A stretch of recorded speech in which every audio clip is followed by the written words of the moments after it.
Is this B6? I was trying to join C1. Right. Yeah, this is B6. Okay, no worries. I'll try and disconnect and Okay. rejoin. Cheers.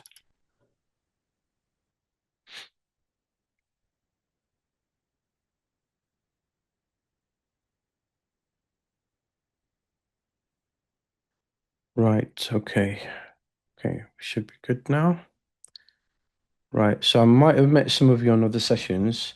If I haven't met you before, because I'm seeing some new faces, I'm just going to give you a brief intro to who I am. Okay. I apologize if I've introduced myself to you in a previous session. So my background is digital media, just so that you know I know what I'm talking about. But I did my master's degree back in 2005 when social media was kind of starting to boom up. So MySpace had its time, Facebook was getting popular, Twitter just entered the scene during that time. So applications such as Dreamweaver was being used, Flash for animation, Dreamweaver for websites, but we've kind of moved forward with social media kind of being a part of all our lives now, for marketing, for entertainment, and all sorts. And software wise, you can use WordPress for websites, but also now you got easier applications such as Wix, which we will look at today. Email marketing has been very around a long time, but it's still relevant. Okay. I've worked for the BBC for about 5 years as a journalist. And during that time, I helped them move from analog to digital. So when videos were not online, except for YouTube, but basically websites didn't have videos, basically that transition from analog to digital and helping BBC News to get their first videos on their website. So 5 years with the BBC, then another 5 years as a corporate trainer for the NHS. That's where my training background came from. So helping with information governance, but also their health systems as well. We also work for Barclays. Um, What do you want to make? Just the sandwiches, yeah? I'll just put them. okay, okay. If you just put yourself on mute, everyone, for now. Yeah, so also worked for Barclays, helped with blockchain technology, understanding centralized digital currencies, or what we know as now as open banking, and also worked as an esports coach for a couple of years after COVID, and a number of other training roles as well as setting up business. And so I got varied experience and always around digital technology and emerging tech. So hopefully I can help you in many ways, but I wouldn't know how to help if you don't ask questions. So feel free to ask questions whenever you need to. The best way is to put your hand up, like Marcida has. Yes. Yeah, sorry, I didn't want to interrupt. No, that's fine. Thank you. And welcome to the class. Nice to meet you, by the way. Uh, Likewise. I just wanted to ask, personally, I have not attended B5. Right. How does that affect attending B6?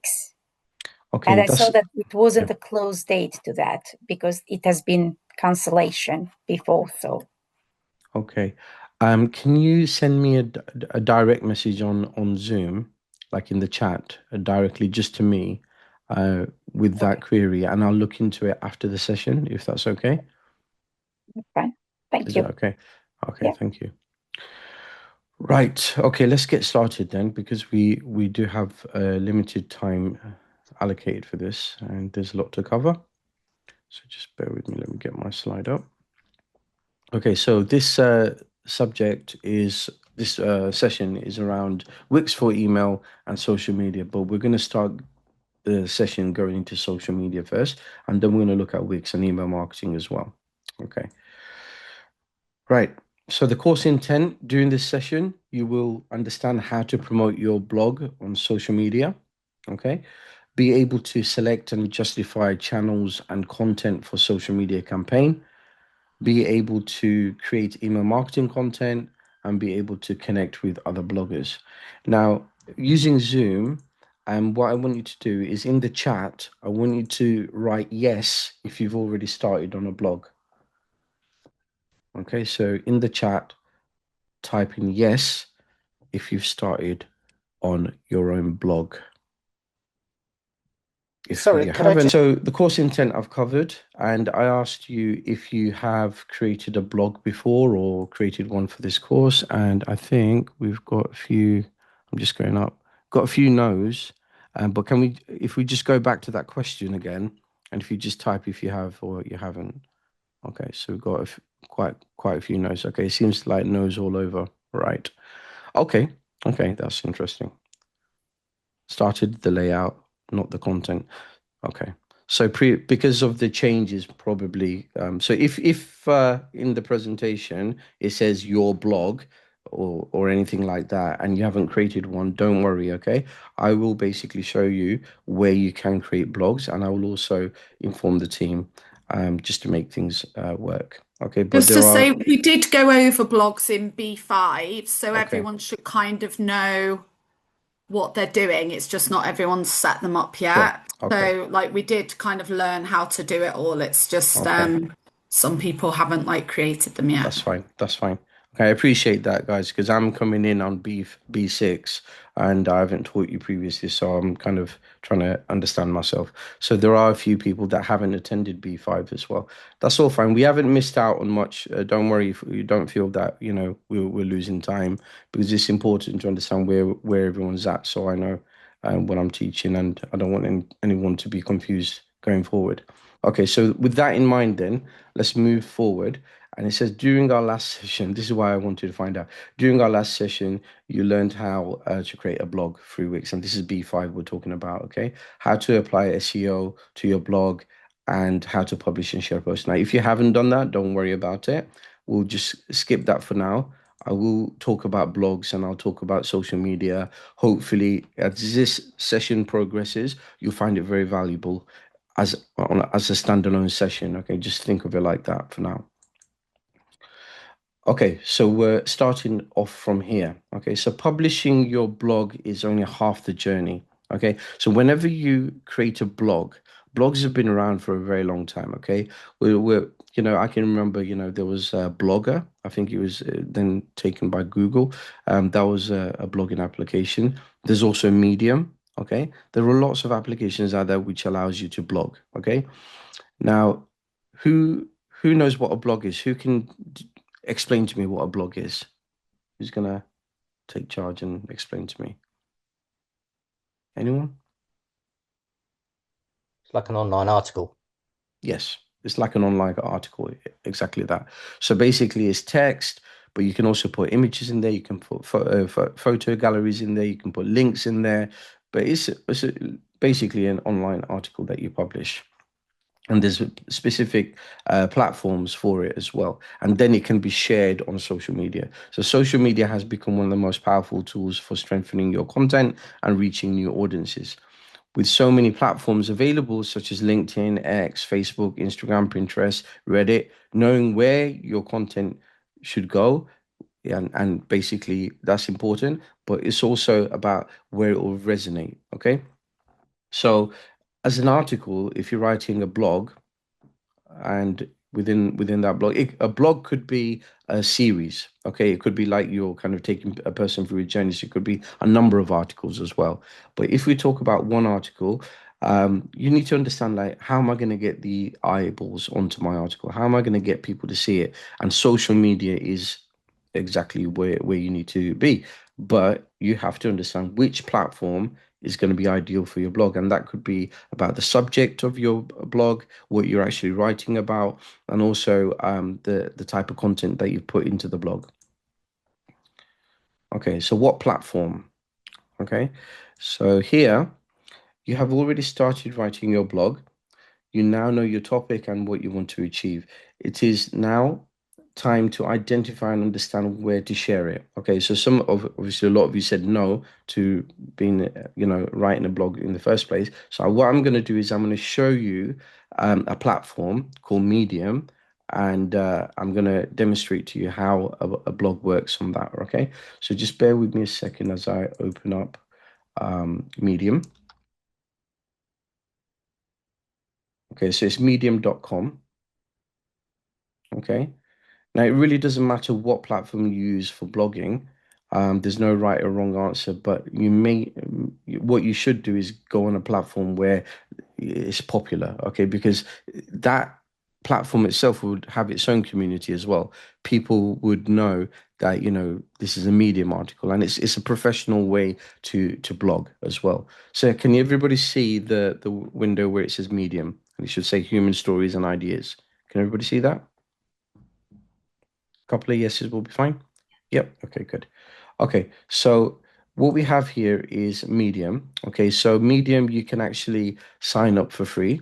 Okay, so if you go sign in, you can sign in with your Google account, your Facebook account, Apple, or just with your email address. Okay, so what I'd like you to do is just sign up. If you got a Google account, then do it with that. Or if you want to use your email, you can do it with that. So just sign up to Google. I'll give you 10 minutes. Sign up, go through the sign up process. It's pretty simple. So you go sign in, okay? And then you basically sign in with email.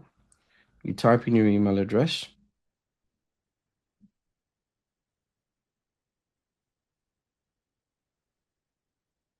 And then you click continue. Okay?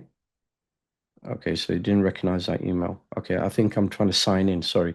Get started is what you want to do. Apologies. Okay, get started, not signing, because that's if you've already got an account. Then you go sign up, and then you type in your. So click on that get started button. Then put your email address in.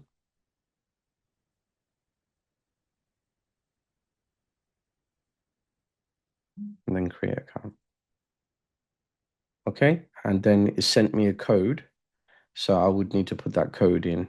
Okay, I'm just going to check my inbox. If you could do the same.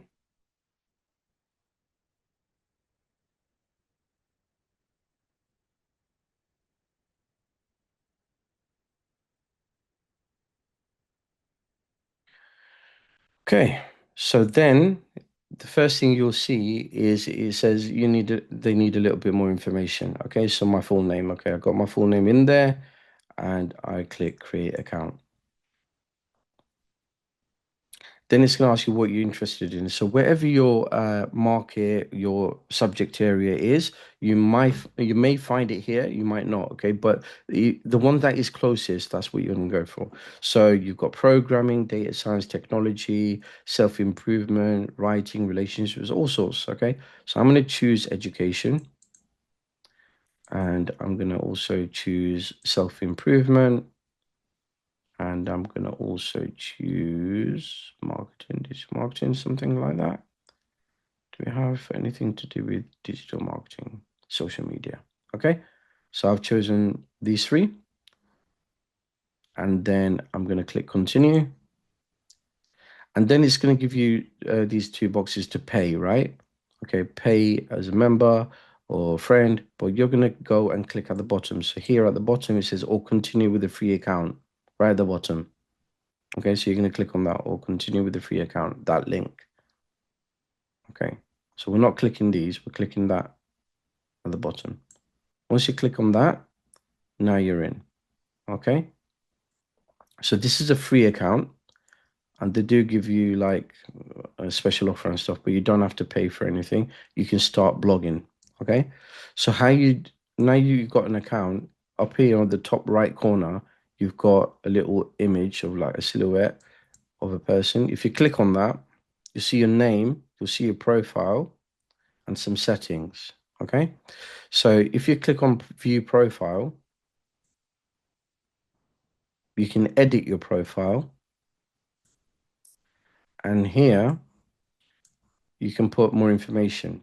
Okay, you can put a little bio, and you can even change your image. Okay, you can put your own photo. So once you've done that, you can also go through the settings and basically change anything. One thing that's important to do here is the actual name of your account, okay? But we'll come on to that in a second. What we're going to do first is click on write.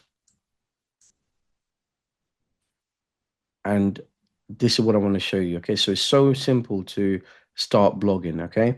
As soon as you click on that write button, it'll give you this where you're basically putting in the title.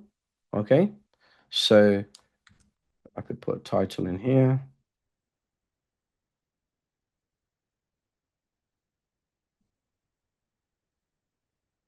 Okay, and then you just click away from it, and where it says tell your story, you click there. As soon as you click there, you can start writing your article, okay, your blog article. But there's a plus sign as well. When you click on the plus sign, it gives you these icons. That's for an image, okay, to add an image. This one, if you hover over that, it's an image from Unsplash, basically stock. This is a video, so you can add video. You can actually put in videos from YouTube or other channels like Vimeo, so you can put it in there. You can also put some code to embed if you're trying to embed something. That is a code block, so if you know a bit of code, you can put in that, make it interactive or something. And here is to add a new part. So basically you can, the way you create it is in blocks, okay, in sections. So if you want to just type, you just click in this blank area and you start typing. Okay, so this is a demo of a blog article. Okay, so you can see it's quite simple to type. And then if I wanted to put an image underneath, okay, so obviously this would be a few paragraphs, and then I wanted to put an image there, I just click on that image and it will open up your desktop area where you can select the image and put it in there. Okay, so literally you could download images. So you could go, I don't know, we could talk about Facebook logo. Okay, so if we now images, got that logo. Okay, if I want to save that, I'm just giving you a demo. I'm not saying that you should do this. Like obviously you can get better images and more relevant images. Just want to show you how to upload an image. Click on the image icon, got the Facebook image, and you open, and that's in there. Okay, so once the image is in there, you need to add alt text for the image. So click on the alt text, and it's a brief description of the image. Okay, so once you've done that, you continue and you keep on writing. Okay, and at the bottom, what you can actually do is at the bottom you can also add links.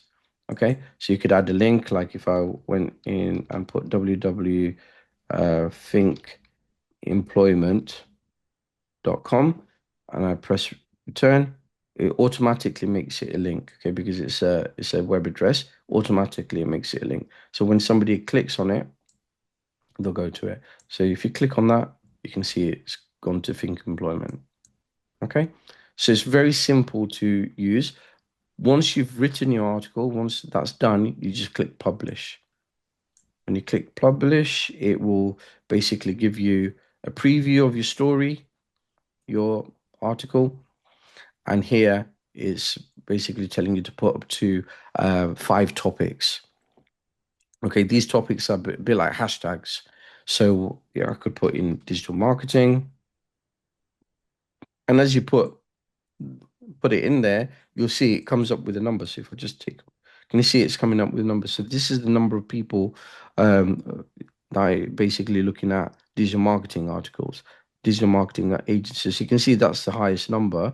So I'm going to click on that, and that's going to put it in there like this. Okay. So if I put social media, so say my articles about social media, 268K, click on that, and then it puts that in as well. So you do that with about 5. So when people are looking for articles on Medium, they'll be able to find your article depending on what you put in there. Okay, so you're basically organizing your article on Medium, and then you click Publish Now. You can also do schedule for later. Yes, Leonita, got your hand up. A green kind of option at the top. How did you get that? With Green like option. when you write the article, there were some options. Okay, you mean publish? Before publish, there was like option to insert image. Okay. So the way I got that is if you click on write and then you go to the article, a new article, you click on that plus sign there. Oh, okay. Yeah. So that will give you the options of adding image, adding a video and adding code or a break in your paragraph. So basically, you'll put little three dots and you write another paragraph, a few paragraphs, and you can section out each paragraph. So there's nothing more to it than that. I mean, it's a very easy way to use a blog, create a blog, and then simply publish. Once you publish, so if I go, obviously I got rid of that now, but if I went publish, okay, I need to write something. It's not going to let me. Digital marketing, and then if I put in there demo, just because it's not going to let me publish with a blank. So publish, and then obviously you put in there digital marketing, and then publish now. Okay, so when you click publish now, publishing the story, and it's published. Simple as that. Now, how do you find that article? Well, if you go to your profile, you'll see your profile. If you click on stories, okay, you'll see your article that you've written, okay, in stories here. So you've got home, library, profile, stories, and your articles stay here. Now, if you wanted to now see that article, you click on it, and here's the article where you can actually edit it. Okay, when I publishing story, and it's published, right?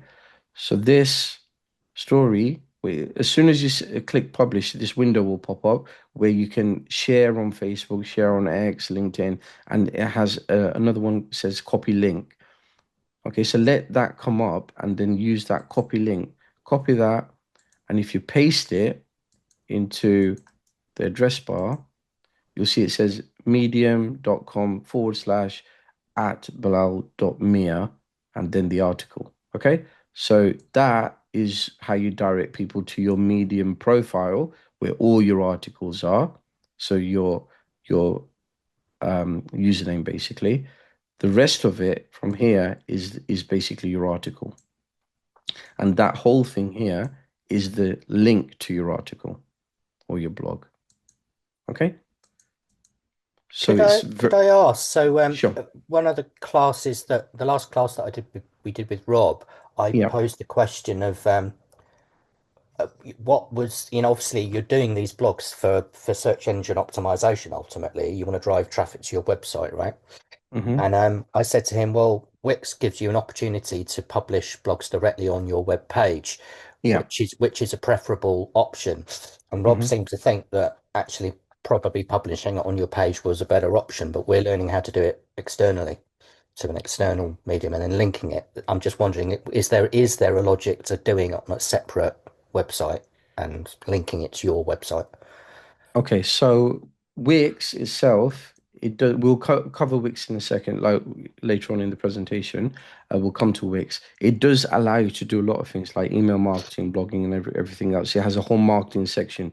The reason I'm showing you Medium is from my experience of even before Wix even existed, the medium's been around for a very long time where it's seen as a professional way of presenting blogs. So if you want to put out your blog, right, in the professional world, if it's a medium article, it has that status, it has that professional, it's like using LinkedIn, okay?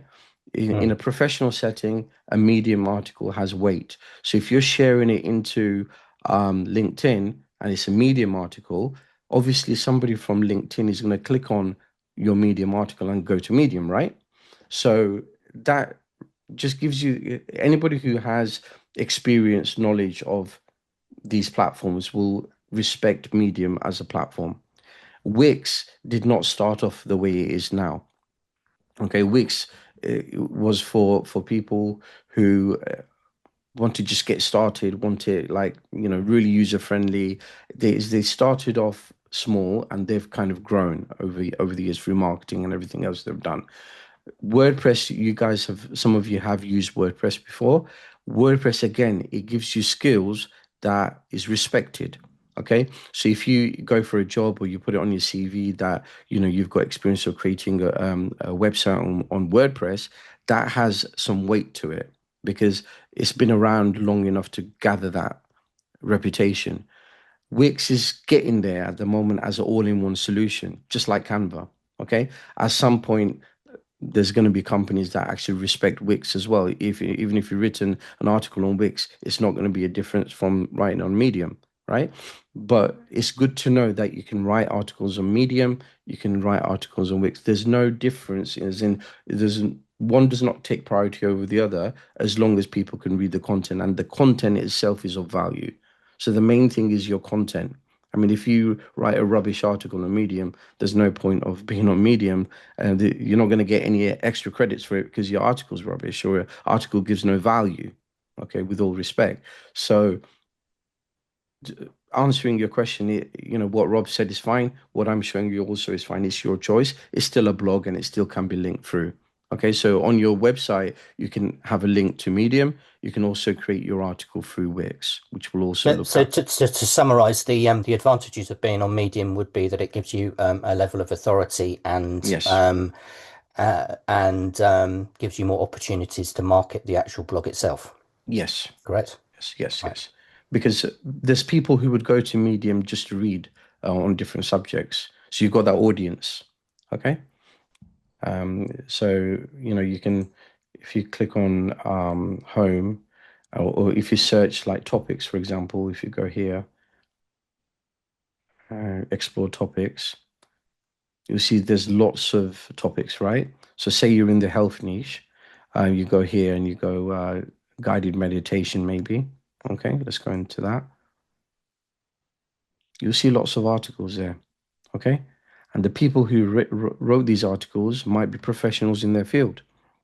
And what you're doing is you're creating an article and putting it into Medium, where in a topic area where you're basically mixing with others who are professionals in that area. Okay, so by doing that, you're basically, surrounded by people within your market, within your area of expertise, and it's almost like expert by association. Okay. So there's advantages of that. Whereas Wix is just starting and not everybody's going to be a professional blogger or a professional in their field who's using Wix. But it's just easy to use Wix because it's an all-in-one solution. Does that make sense, everyone? Yeah. So I'm just trying to give you what I know as like a professional way to blog. If I was to blog and if I was to do it not as a hobby, but it could be as a hobby, but if I want to do it as a professional and in my subject, I would use Medium. I'll be honest.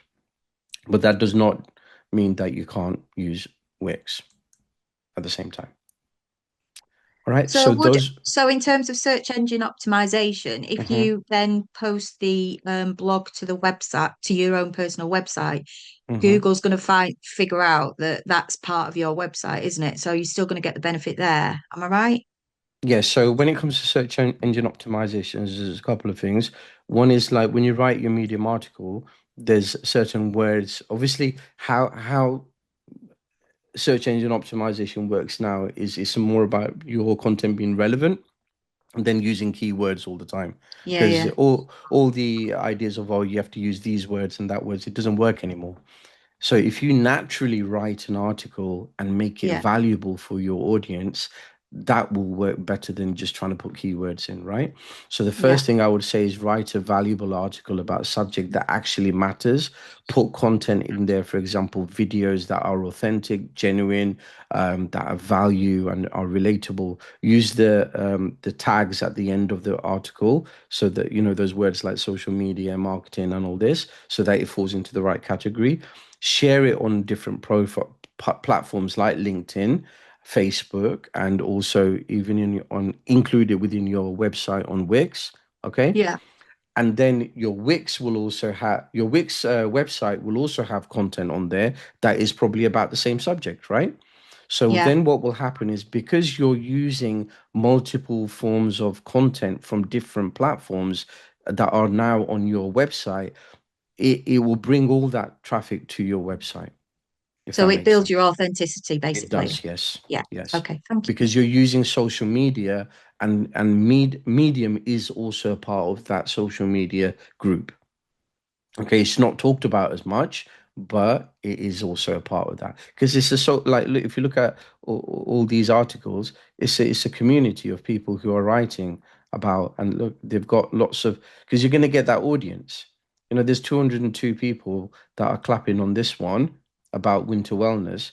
Now, those people, those individuals have obviously found this because they visit Medium, okay?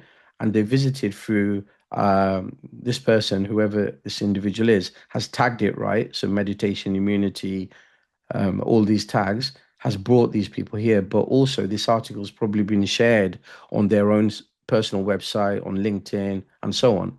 So this is what you want. You want that, attention, okay? And this is how you get it. And also, look, the reason I say it's part of that group because you can follow people. So if you get followers on Medium, I don't know, Wix, can you get followers on your blog article in Wix? But you can here. Okay. So No. your authority here matters more. If you're building up a thousand, 2,000 people who are following you on Medium, they're looking forward to your next article, right? So not only are you creating a website, but you're becoming an authority on a blogging platform. Does that make sense? Yeah, it makes perfect sense. So I suppose it depends on how much you're willing to put into blogging. Because if blogging's Yeah. not the core of your business, if it's just a kind of incidental thing, Mm. then you might not want to go. It it's just horses for courses, really, isn't it? Yeah, I mean, I would say if you're going to create a blog, then do it properly. You know, if you're going to create a blog for your website, because if it's half done or not putting much emphasis on it, then why do it in the first place? Yeah. Okay. And because it kind of, somebody who clicks on your blog on your website would expect that professionalism, right? So it makes sense to do it properly. And if you're going to do it properly, if you're going to do it anyway, you might as well get followers out of it, right? Yeah. Who then Okay. will come to your website. So it's that. It's mapping all the platforms together, and your website is your main business. So you're bringing everybody here. Does that make sense, everyone? Okay. Right. So we're gonna go back to the presentation. Okay. So hopefully you've during that 10 minutes you've all opened a Medium article, oh, sorry, Medium account. Okay. If you haven't, that's fine. Do it later on. But my recommendation, I'm here to give you the best information that I can. Medium is a good platform for blogging, and it has that authority. Right. So going forward then, LinkedIn. Okay. So main audience is professionals when it comes to LinkedIn. I'm sure some of you know this already. Job seekers as well, business owners and industry experts. This platform is best for professional, educational, or business related blogs. So if you think about it, LinkedIn is a social platform, but it's also a platform where people can blog. You know, Medium is specifically for blogging, but LinkedIn has other things that you can do. But you can share your Medium article into LinkedIn, but you can also write in directly into LinkedIn as well, which also has authority. Okay, so if you look at the tips here, write a short, interesting summary before linking to your blog. Use LinkedIn articles or posts to share key insights. Okay.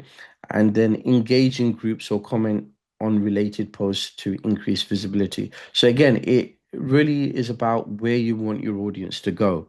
Now, if you're trying to build LinkedIn, your authority on LinkedIn, what I would say is you write your articles into LinkedIn as well. Because what you can do with LinkedIn is a visual. It's not just writing. You need to have visuals. So there's a lot of infographics on LinkedIn, if you notice. Okay. So within that, if you put a nice infographic there, then you can have a link to your Medium if you want people to go from LinkedIn to Medium. Okay, so you need to have an understanding of where you're taking people. If you're growing your if you're growing your Medium, then and you have a lot of following on LinkedIn, maybe you want your LinkedIn community to start moving to your Medium, right? So it could be vice versa. Maybe you've built up your Medium community, you want them to now discover your LinkedIn. Okay, so that will be the reason why you would create a LinkedIn article. So you have to decide where you're going to create your content, but again, it's not easy to have multiple platforms where you're creating multiple content. So what you need to understand is something called repurposing content.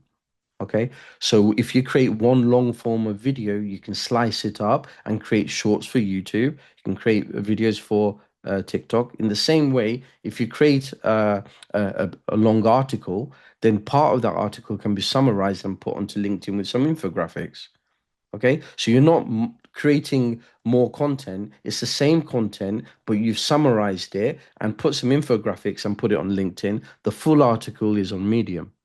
And then you could probably make it a lot easier to read and have it on your Wix platform if your website is not that kind of in depth about that topic. Okay, so there's various ways of doing it, but there's no right and wrong. But from my experience and my knowledge, I can tell you that moving people from one place to another is fine. It's not the same people that will always move along. So don't think, oh, I'm going to confuse people. You're not going to confuse people because the people that go to your LinkedIn may read your Medium article, but that does not mean they'll then go to your website. Their journey may end at your Medium article, but they may follow you there. After a few months, they may come across another article because they followed you on Medium, and that may end up leading you to them to your website. Okay.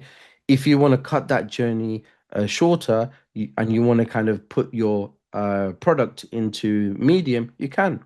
They don't even have to go to your website to see your product. They could see it on LinkedIn, they could see it on Medium. Okay. So the journey that people will take on your social media could be different every single time, and different people will do it differently. The main thing is you need to put your content out there in the right places, if that makes sense. So LinkedIn is for professionals. If you're trying to get professional attention, my LinkedIn, I have, I think about 300 or 400 people who are in the emerging tech space, blockchain, artificial intelligence, that kind of thing. Okay, these are people I've connected to through events, through lectures, through working, collaborating. So they're not just random people I've connected with. A lot of people I know. And the reason I've done that is because say I want to interview somebody, around a specific topic, say about generative AI. Okay. Where would I go? I wouldn't go to Facebook. I would go to my LinkedIn. I would find individuals who are in that market, who are actually working with artificial intelligence, and I'll put a request in directly to them. And then I'll arrange a Zoom call or a podcast session with them. Then I would get that content. If I'm not an expert in generative AI, I would get that person on board because that's expert by association. Now, I'm not an expert, but the person I'm interviewing is an expert. So that value that I've brought into my social media is by having that connection on LinkedIn. Once I've got that video, what I will then have to think is, where do I put that video? Where do I put that audio? If it's a podcast, where is the best place to put that podcast? Now, I could start my own podcast. If it's a video, I could put snippets of it on TikTok. Okay.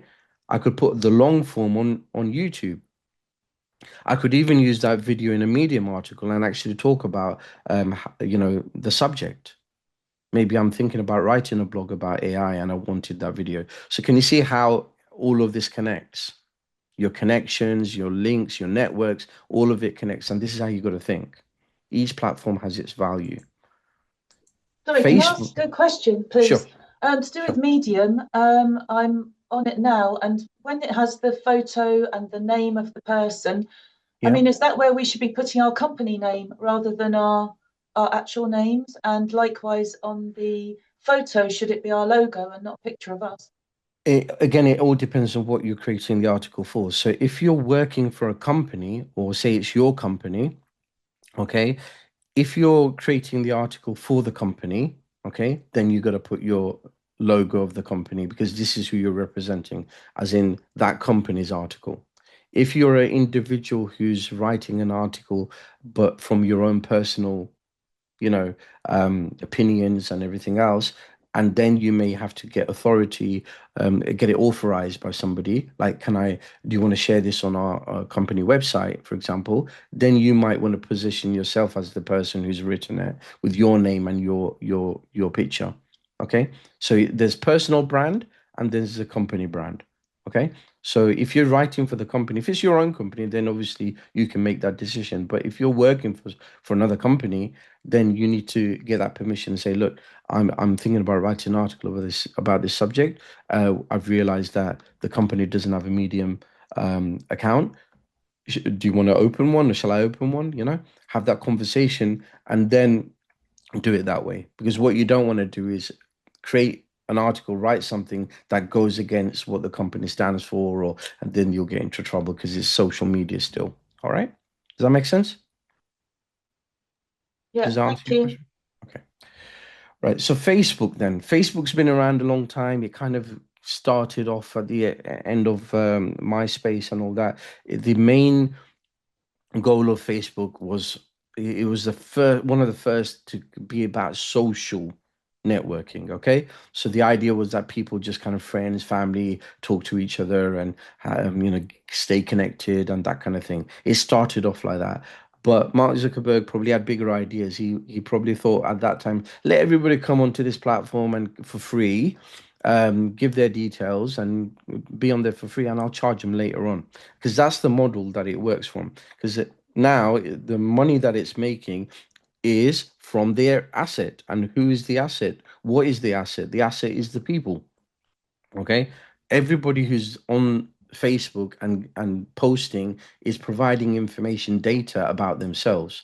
Using that data, it then creates demographics. It creates the data that advertisers can use to target audience. Okay, using their Facebook ads. So they're paying for that. So people are paying, companies are paying to tap into the community, the people on Facebook, and that's their model, right? And Facebook has its own type of content. Every platform, you have different types of content. So what will work on Facebook will not work on LinkedIn. What will work on LinkedIn may not work on TikTok. Okay, it's different every time. So you got to think about that. You got to think about that. So the main audience is general audiences across all age groups. There is a strong community presence. It is best for lifestyle, family, personal stories, and community-based blogs. Okay, so if you're trying to create a community, okay, Facebook is ideal. And in my opinion, Facebook groups is the best way to go. So create your own Facebook group, give it a title. Again, if you want to create a group, a community of people interested in artificial intelligence, you would name it like that. You would put it artificial intelligence, beginners in artificial intelligence, whatever. And then you'll invite people into it and make it public because you can make it private as well. If you make it public, then people will find it and they'll join. Then you can add moderators and all sorts and build a group of people who you can then share your Medium articles to. You can share other platform articles too in Facebook. So it has its advantages. Okay. But it's about community. Instagram. Okay. The main audiences are millennials. That's basically people born between 1981 and 1996, and Gen Z 1997 to 2012. Okay, and these individuals, they like visual content. They're not going to sit and read your blog article. They're going to be visually excited, right? So photos, videos, stories. Okay, so even with your photos, videos, and stories, you're still storytelling visually. So it says it's best for blogs that can be expressed through imagery and storytelling. So I've seen Medium articles where you've got your Instagram slides with it embedded within it, okay? Or videos that are then linked back to your Instagram, okay? Because it could be that in your Instagram, you're getting all the attention and you've built up with amazing photos and videos, but you want more context. So somebody who goes to your Instagram and sees a video of your holiday in Greece, right? And then you went to a museum. I'm just making things up, but you went to a museum and you discovered something that you about the Greek history that you found a little vase or something. Now you might have written a whole article about that, and you will direct people from that content, that piece of content, that video or picture to your Medium article where you could be writing more about that specific museum and so on. And that could then relate to your website, which is about something like archaeology, which is your interest. So you didn't directly tell people on Instagram what you're actually trying to get people to think about, but you're making it exciting because that's what the platform's for. It's about holidays, it's about luxury life, it's about living the good life and this and that. You'll see a lot of people post, but you might have a plan, a strategy that I'm going to travel the world, I'm going to take pictures of historic places. I'm going to then drive that traffic to my Medium article where I'll give them more context. And then from there, I'll take them to the website where they can actually book a tour, or I'll do a partnership with a travel company. So can you see how it connects? And this is the plan that you've got to create with these platforms. You've got to have a purpose why you're creating content in the first place. Otherwise, you'll be just creating content, getting followers, people give you claps or likes or follows, and you're not monetizing. You're not understanding how do I convert these people into money? Because at the end of the day, digital marketing is about that. Whether you work for somebody else or for yourself, you're trying to monetize it. You want sponsors, you want people who see you as an influencer or a business, right? And this is the plan. You need to kind of funnel people through from one platform to another, taking advantage of what the platform's designed for, and understand that I'm building a community on Facebook. I'm going to show people the visuals on Instagram. I'm going to write the content on Medium, and I'm going to drive people to my e-commerce platform, which is my website where they can actually purchase something, right? X, which used to be Twitter, right? Elon Musk came into the scene, and he's basically turned it on his head. It's basically, some of it's politically correct, some of it isn't. There's lots of subjects, topics that people talk about. It's like the Wild West. However, when it first started, I was working at the BBC as a journalist, and all the journalists were going crazy about X, okay, or Twitter at that time. They were tweeting everything like, I'm drinking coffee, I'm doing this, I'm doing that. They're literally going crazy on X because these are busy people who've got things on their mind, and they just want somewhere to dump their ideas or dump what they're thinking about. And there wasn't any platforms for that. But X came along, or Twitter came along, and they basically made that happen. So main audience is professional journalists, entrepreneurs, and public thinkers. This platform is best for news, commentary, technology, and thought-provoking ideas. Since Elon Musk came into the scene, it's kind of moved from being professional journalists, entrepreneurs, public thinkers to being also about free speech. Okay, so you'll have a lot of things on there that is politically correct or not politically correct, or talking about various things. You'll have all sorts of stuff on there. Now, it's very, I find it very confusing if you're a new person to start using as a digital market for digital marketing. Okay, but it's also still relevant to have an X account. Why? Because you can still get the audience. It's still established. It's still been around for a long time, and you want those people. Okay, it's where the people are. Okay, so yesterday in the session, I think I said if you're on a high street, you got a shop on the high street, it's going to be more expensive. Why? Because that's where the people are at. The people are going to walk past your store there than being on in the countryside, right? So wherever there's attention, that's where you want to be. So here you're going to use hashtags, you're going to join relevant conversations. How do you do that? Well, if you see a tweet, you respond to that tweet if it's relevant to what you do. Okay, so how do you do that? Well, you follow people in your niche, in your market. If you're talking about archaeology, then you follow people who are tweeting about that. How do you do that? Go to their website, find their Twitter account, then follow them. And then when they post something, you respond. And you respond, you try to be the first person to respond, okay? But it's not always easy, especially if it's a popular account. So what do?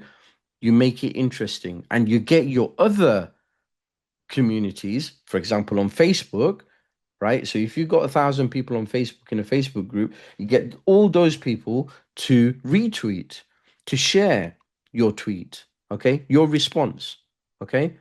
So you've responded on X, but you've got people to go and like it from Facebook. And if those people like you, know you, and trust you, they will do that. And what that will do is it will boost your response to the top of all the other responses of that tweet. Now, if you've responded to somebody famous or somebody who has a lot of credibility in your area, and your post, your reply is at the top, what you're going to get? You're going to get lots of follows on your X account. And that's how it's done. Okay. So now you're funneling people from your social media, other social media platforms to show credibility on your X account, and seeing your X account responses at the top of all the responses of that tweet, which has probably got, if it's an Elon Musk tweet, it's going to get thousands and thousands of replies, right? Imagine you being at the first one ranked at the top. You're just going to get so many eyeballs, right? And this is marketing. This is you using social media properly. Okay. It's not just about dumping content on every single platform and hoping for the best. I'm telling you exactly how you need to do it. And it's not easy, but if you know the strategy, if you understand how social media works, then you will be able to connect all of these platforms together. Pinterest. Pinterest has been around for a while as well, and it's like a visual kind of board of like images that you can look at and take advantage of. It could be recipes, it could be fashion. There's certain markets that it really works for. Okay, so evergreen means content that remains relevant and valuable to an audience over a long period of time, and that's what it's about. And you can pin the content. People can pin them. Okay, so which is why it's called Pinterest. So unlike trends that change constantly, it's basically things that are evergreen, like food, for example. People love food. It doesn't have any language barrier. You can post stuff about food all day long and people love it. 5 years later, they'll still be interested, right? It's that kind of content that goes into that. Infographics as well, product reviews, historical posts, and these can then be, used on other platforms. Reddit. Okay, Reddit is community based. It has massive communities on different topics, and these different topics are in subreddits. So you'll find different topics. If you're in the health niche, for example, and if you're focused on one specific thing like stopping smoking, you'd have to find a subreddit about stopping smoking, and then you'll be a part of that community. You'd post in that community relevant information. You respond to other people when they're posting, and you start building that community. Reddit is really good for technology. It's great for thinkers, like people philosophy, people who think about um, you know I think forward thinkers, people who think about the future. I've spent a lot of time on Reddit about, I'd say about 15 years ago. And that's how I discovered blockchain technology really early. Like in 2014, when Bitcoin was around $140, that time nobody understood blockchain. But there was people on Reddit who were discussing about Satoshi Nakamoto, about the creator of Bitcoin, digital currencies, when nobody was even thinking about it. So these are, you can think of it as like geeky conversations. Um, Basically hobbyists, enthusiasts of different topics, tech savvy people. Okay, so it widens your thinking of different subjects, and that's Reddit for you. Okay, so the idea is to be genuine, share value, and then you'll get credits for that. And I think it has its own kind of point system as well, where you're upvoting and downvoting comments. So you want people to upvote you. Okay, so there's a video here, um, but I don't know if it's going to play directly. I'm going to play it, but can you just confirm that you can hear the audio, please? If one or two people confirm, that's fine. Okay, I'm just going to play it now for a second. Right, could you hear the music? I'll play it. No, no, Right, you can't hear anything? no, nothing. Okay, so it's not coming through. So it's a setting in Zoom that I haven't done yet, which I'm going to try and do now. Okay, just bear with me a second. We usually Advanced. just watch it on our own screens so that we You do, can, so yes, that but there's no feedback back. But yeah, that's fine. But let me see if I can sort it so you can actually. Actually, I know it might actually waste time if I try to do that. Okay, so what I'm going to do is I'm going to share the link into the chat and I'll get you to watch it, okay? It's 7 minutes, 20 seconds long. So just bear with me a second. All right, so I've got the link. I'm going to put it into Zoom. And I'm going to give you 10 minutes, okay? It's 7 minutes long, but I'll give you another 3 minutes just in case some people are lagging behind, okay? So I've put the link in, and 10 minutes, you have to watch that, okay? Once you've watched it, just write done in the chat, please. Sorry, I can't see the link. Can anyone else? No. Just bear with me a second, sorry. For some reason, it defaults to one person when... okay, you should be able to see it now.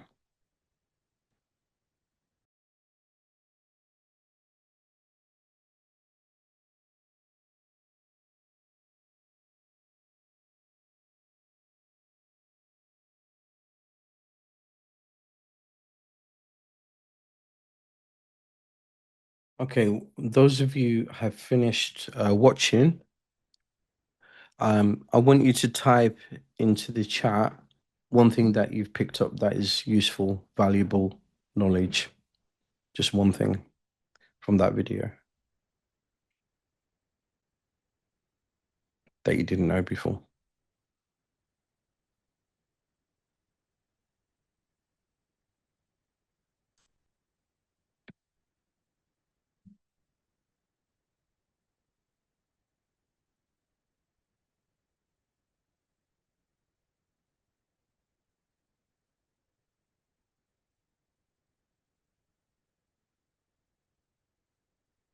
Okay, posting onto Insta via phone.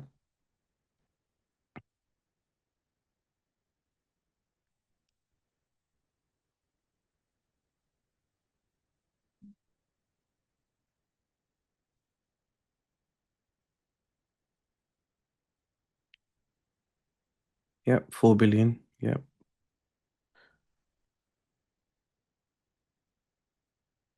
Okay.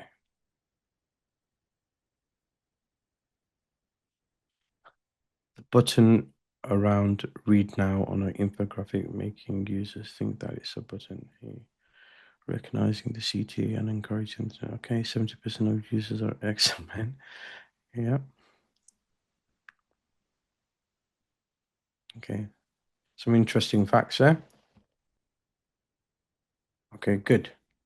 Well done. All right, guys. So let's get back to the presentation. Create a Facebook business page and add blogs there to recreate your audience. Okay, good, good, good, good. All right. So picked up a few things there. 70% male, 30% female on Twitter. Yeah, X is male dominated. That's why you see a lot of technology posts there, a lot of political posts there. But I mean, the world is changing all the time. It's not going to be all men on a platform. Things are going to change. I mean, one thing I'm seeing is like more females into tech to technology, and that's a massive change that's happening over the last few years in various industries. So these platforms, even though the stats are pushing towards more male on Twitter, there are reasons for that, and it's the subjects that are basically popular on X. One of those subjects are from my experiences, digital currencies, cryptocurrencies, trading, things like that. And that's quite male dominated as an area of interest. So things like that. Also sports wise as well. But yeah, it's interesting when you look at the stats, but things are changing all the time. Could you quickly demonstrate how to create a blog on Wix? We'll get to that very soon. How it gets. Okay, we'll do that. The social post on feature on Wix is useful to have. Okay, we're going to come on to Wix in a second. Okay, so we'll get that covered. Right, so let's continue. Okay. Okay, connecting your social media. So on Wix, basically, there's ways to connect your social media. Okay, so we're going to have a look at that in a second. Okay, Basically, your social media platforms, we've talked about the various different platforms, why they're, what kind of content is on those platforms. I've explained that each platform has its own kind of purpose or the type of content that's on there. Once all that's sorted, it could be that you don't have all the platforms yet, but what I advise you to do is think about your branding. Okay, if you know your company name or your brand name, try to secure the at username of your brand for every single platform. Because if it's gone, it's gone. So it's an asset for you, just like your domain. Okay. So what I've done is I've registered bilalmia.com. That's my first name and surname. Luckily, it's a unique name, but there are other Bilal Mias in the world. But I've registered bilalmia.com. And then what I've done is I've redirected that domain to my LinkedIn profile. Okay. So whenever I want a person to know more about me on my professional side, we have to think about digital footprint as well. Okay. So when somebody searches for your name, okay, on Google, what do they find? So how do you understand that? Well, you can put your own name in Google and see what comes up. There could be other Sophie Herrings, there could be other Kyrie McDonald's, but if you secure your domain, okay, your name, first name, surname.com, then that could go to your website if it's a personal website or your personal brand. What I've done is I've directed it to my LinkedIn profile. So if I meet somebody professionally or if I want to put my domain on my business card, I just put bilalmia.com. They click on that, they learn more about me. From LinkedIn, they go elsewhere. So I could have got at Bilalmia on every single platform, but my intention was not to brand myself, it was to brand another name, right?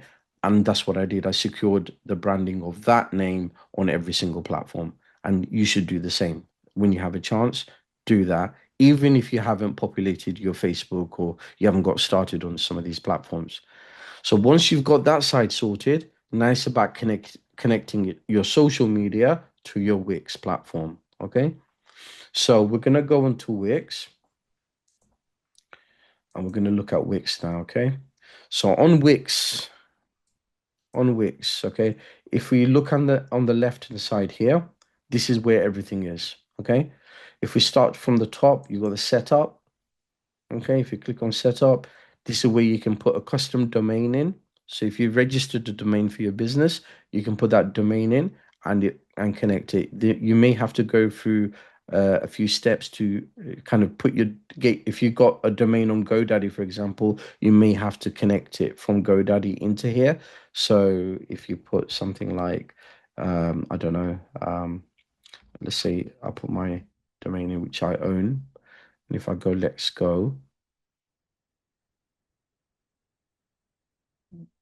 Actually, I'm going to stop it because I don't know what it's going to do. I don't want it to disturb or interrupt what's already set. But what it would do, it would see if it can actually bring in that domain. If it can't, there could be some things that you need to do that are a bit technical.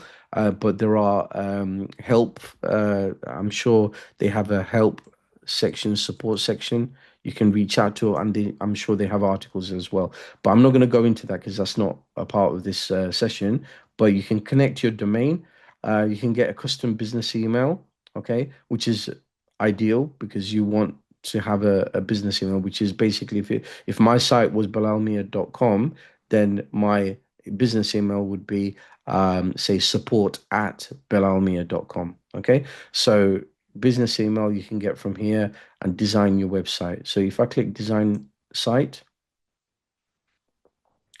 then it gives you options of how to design your site. You can generate a design with AI, but what that would do is it'll create it in seconds, but it may not be exactly what you want, right? But if you click on pick a template, it'll give you a number of templates that you can use to basically create your website. Okay. So say you choose one of these. So if I choose this one, I can view it first. Okay, so I think, okay, I'll create a personal website, put my image in there. I can put my CV in there, projects that I've done, and how to contact me. A nice, simple website. If I like this, I can edit it.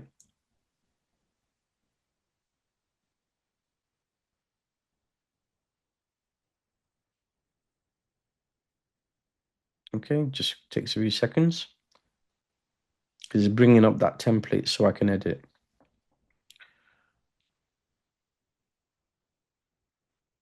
So it's preparing the site, so you just have to wait, have to have a bit of patience. But if you've used WordPress before or anything else, I think it's easier to use Wix. Um, Technical know-how, you don't need to know as much, it's just following steps. Okay, so now you can see that template there, and it's kind of made it so I can edit, right? So I can add elements, add sections, pages, menus, and all sorts. They've got a new feature. Most platforms now have integrated AI, even Zoom has AI, Canva has AI. So you can enhance your content using AI. So there's nothing wrong with using AI because it does help you. But if you do depend on it too much, it may sometimes give you the wrong things as well. Okay.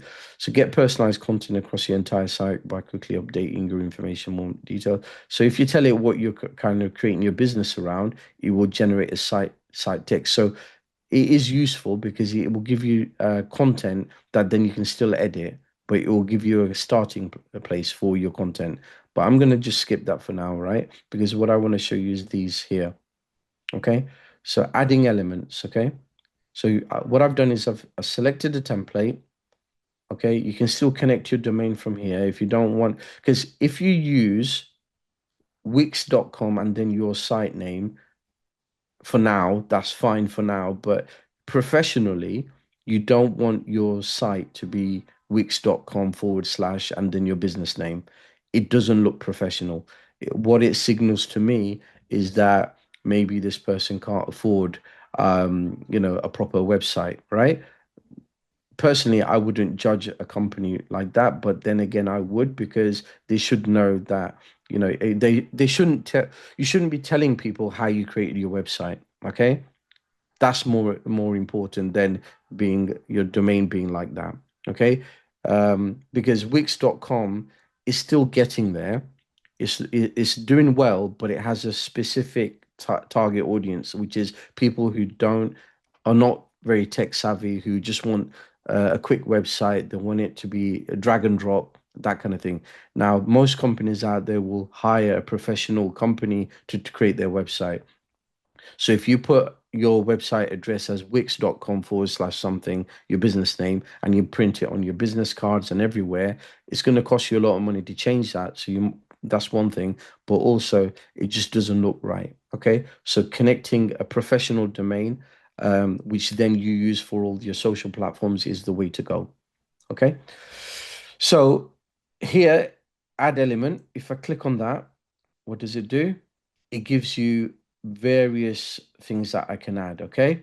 So from here, I can see I can add text, I can add images, I can add buttons, I can add a strip like this. Okay. And it's even demoing what I can do. So if you hover over it, it's showing you what you can do.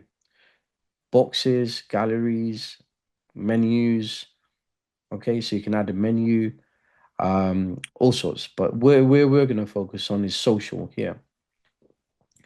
Okay, so social, when you click on social, or if I just hover over it, you've got social share buttons, these ones, which allows people to share your content off your website to their platforms.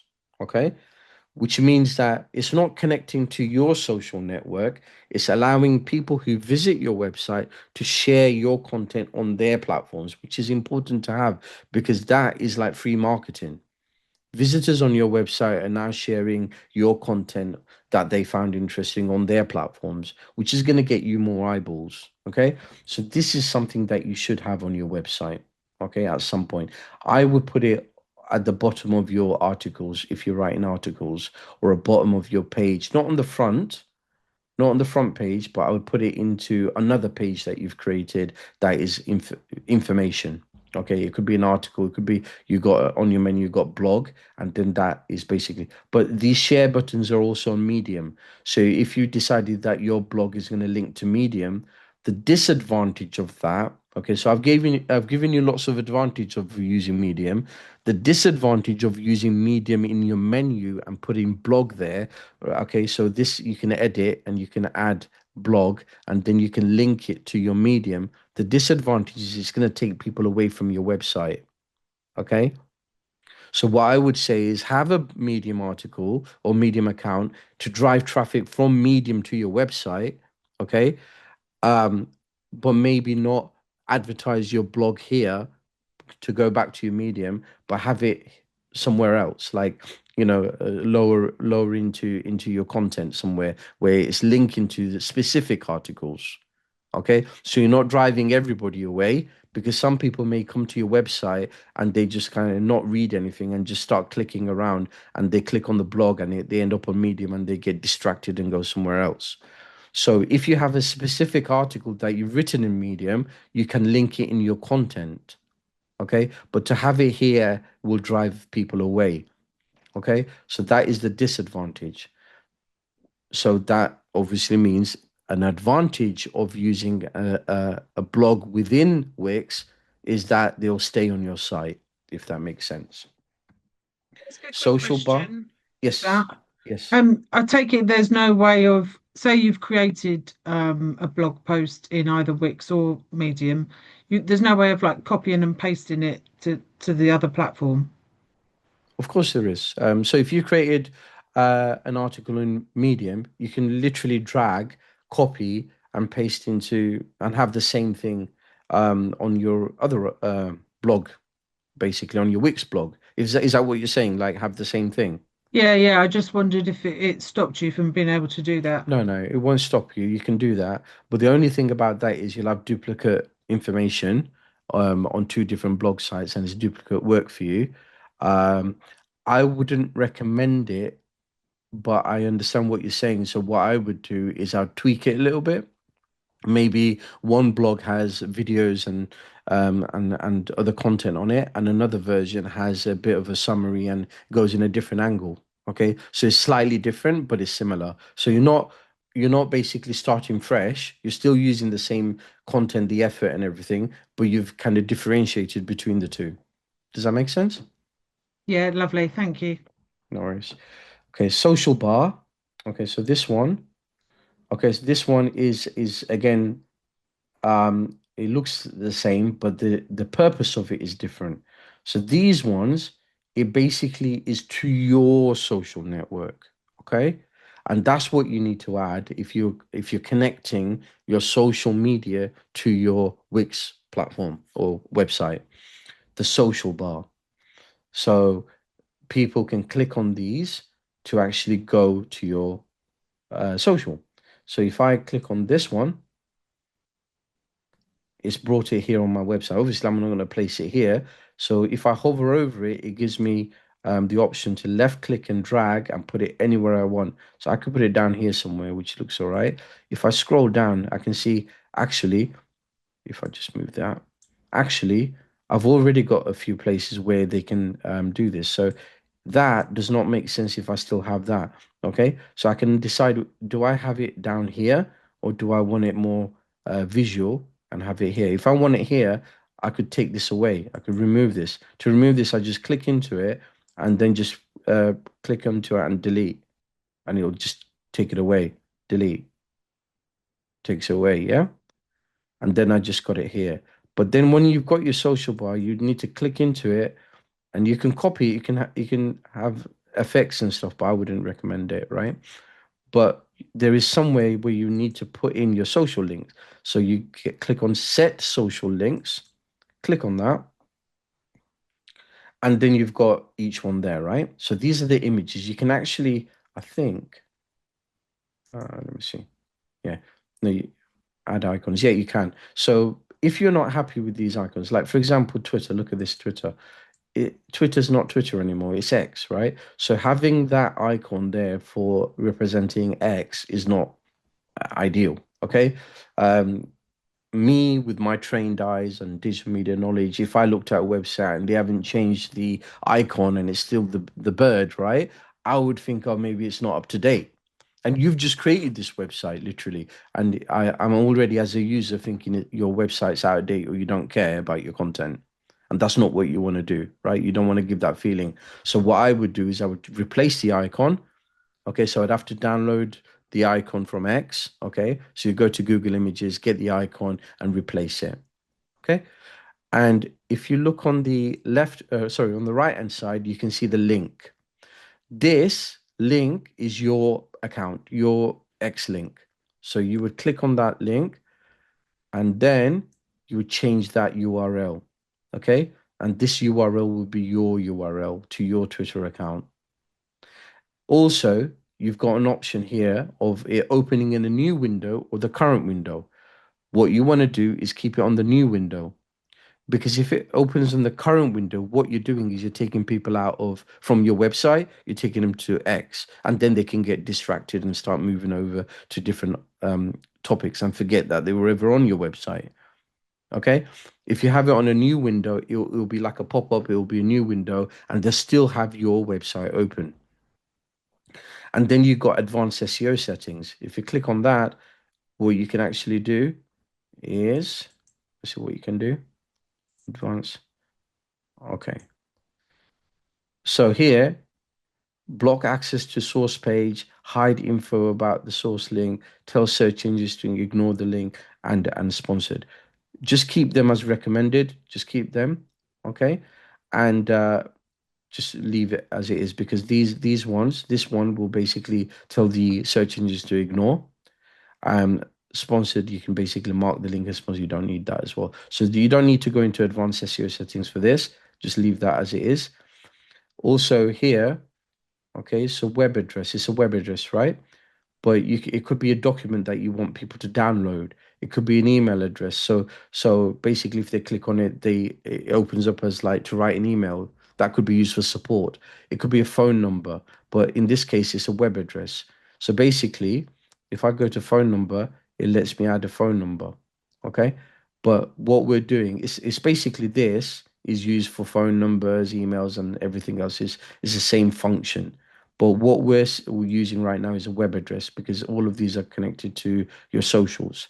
So you keep that as it is. All you're doing is putting your social link in here, and then you're clicking done. Okay. And then what will happen is when you click done here and you've changed all your links, then when somebody clicks on this, obviously you have to publish it first. When somebody clicks on YouTube, they'll go to your YouTube channel. If they click on LinkedIn, they'll go to your LinkedIn profile, and so on. And that's how you connect your social networks. Okay. Now, if we click on that add element again, okay, you can see also blog. Okay. So if I just move that across, if you hover over it, best thing to do is hover over them to learn. Okay. So what I would recommend is hovering over and just looking at what options you get, and also the actual examples. So buttons, if you want to add buttons, don't overdo it. Keep it nice and simple. See other examples. If you're on my previous lesson, it was about color, and it was about color theory. All of this has to make sense to you to understand like how you're gonna design your website as well. Okay, where you're gonna put stuff. Just because you've got all of this, it doesn't mean you have to use everything. You're only selecting what you want to use, but it's good to know what's in there. So I would just hover over and just check, because later on, subconsciously, you're taking it in. Later on, if you needed a gallery, you'll suddenly remember, like, hang on a minute, I'm sure I saw it in the elements that I can add a gallery, and you'll come here and you'll find it. Okay. Subconsciously, you want to take that information in. Menus, contact forms. So you could have an about page up here in your menu. So you can customize the existing menu. So click on it and you can basically manage menu. And here you've got all the pages, right, that exist already. And you could add menu item. If I just move that again, add menu item. And so you can add a link. Okay, so it could be a click and goes to a link, which would be if you wanted to connect to your Medium article or something like that. You could add a new page. So you could actually, from here, you could create a new page. Okay, so for example, I need an about page. I could click here. Okay, and now I've gone, because I haven't got the about page to add to the menu now I have to create one, right? So it gives you examples of the type of pages you want to create. It does take a bit of time, okay? But you just have to wait. And now you've got all these examples straight away. It's because I was going to create an about page anyway, right? Straight away, it's giving me loads of about pages because that's the first one in this list. Okay. If I click on services, it's not that it was, really intelligent and knew what I was going to do. It's just the first one.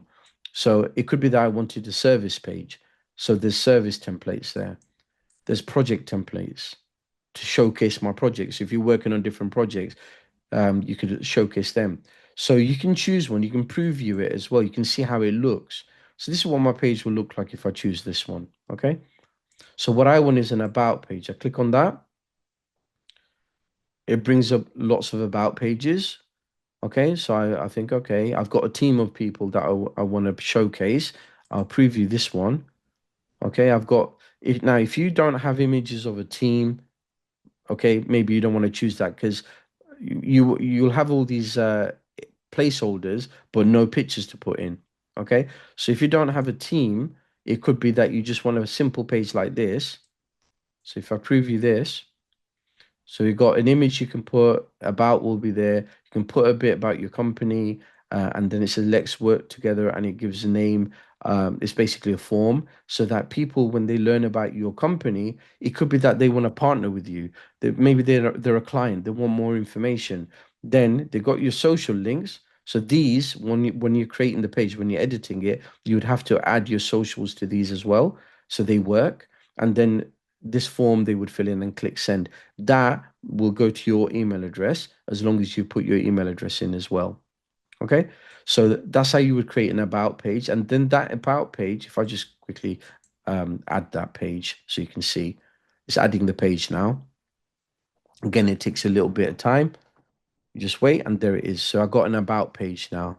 Now, I I know for a fact that you when you browse on the internet, you see about pages are usually just before the contact page. It's not at the beginning. But sometimes it is because companies want you to know about the company first. Okay. So you have to decide where you want that. And again, how do you do that? So here you can see it's basically wanting me to save my site because now I'm making changes. I need to put something in here. Okay. So it's giving me my own kind of domain, but this domain needs to have an address. Okay. So I'm going to put digital. Okay. That's fine. If that's available. Um, and you can, again, it's prompting you to connect to your own customized domain. So I'm going to connect. Okay, so that's now done. Here is where you're going to organize these. So if you wanted that about, home is basically where you are at on the basically the main page. So that's not going to be on the menu. But if you wanted it on the menu, you can, because you might think, okay, if somebody goes to projects and they want to go back to the home, how are they going to do that? Because there's no home on the menu. So what you need to do is because at the moment it's hidden, so you can see that eyeball with the cross through it. So you need to unhide. Okay. So show in menu here. Now you can see the home. Okay. Now I want that about to go here. So I take that, drag it, and I put it behind or just before the contact page. That makes more sense to me. My resume, I think that should be here. I might not even have that there. Well, this website actually is for a personal website, so it's about that individual. So if you're creating a personal website, it'll be ideal for me. Like if I wanted a website for myself, belalmia.com, rather than going to my LinkedIn profile, I could create a whole website around the services, the projects, about me, how to contact me. So in that case, person would want to see your projects first, then maybe check out who you are, learn about your company, and then contact you. So you got to think about the journey they're taking, even in the menu. Okay. Like what is the practical way they would travel through your website, the journey they will take. Once you've done that, you basically close this off and you click publish, or you can click save. If you're not ready to publish, you click save. Okay, so if you want to go back to the other pages, you can do that as well. And you can also see mobile view. Okay, so you can switch between mobile and desktop view just to make sure it looks good on mobile because that is important as well. Okay. Okay, so that's what it looks like on mobile. I can switch back to desktop. Now let's go back to blog. So we're going to add elements. We want a blog in there, right? So go to blog, which is down here, hover over, and it says start a blog, share your expertise and engage with your audience. And it's giving you the benefits of this. Increase traffic with powerful SEO tools. Okay. Because remember, Wix didn't have all of this before. It was just a simple website that you can create. It started adding new features. So it's going to promote their new features. It's going to promote their AI, their blog feature. So here, the reason they're advertising or marketing it to you is they want you to use this blog and not Medium or anywhere else because they want people to realize and think that, oh, hang on a minute, I heard Wix does a really good job with blogs, right? And then those people will come over and then create a website here. So it's marketing. So they put SEO tools in there, build authority within your specialty. Well, you could do that on Medium as well. Connect with your community. Maybe there is a Wix community. I'm not sure. Okay, I'll be honest with you. If you know, you can tell me. But connect with your community. Run your blog on the Wix app. Now, again, these two depends on whether it is a strong community on Wix. Okay, if there is, I know there's a lot of people who use Wix, but how valuable are they for your business? You got to think about that because they could be just starting off as well. Well, if you're training like I am, like training people to learn how to do digital marketing, then maybe that audience will be great because you can train them about Wix. If you're creating a YouTube channel about, how to create a website, then this could work because it also has a referral system. Okay, so you can monetize that as well. But anyway, let's go back to blog and add to site. But if you go down here, you can also see there's all related apps as well. Okay, so that's going to take you in a different direction, but it's worth knowing that you can have a site search, you can have price plans if you're selling packages or memberships, also how to monetize by a brand safe ads. So displaying sponsored ads. So this is monetization. So add to site, click on that and just wait for a few seconds while it does what it needs to do.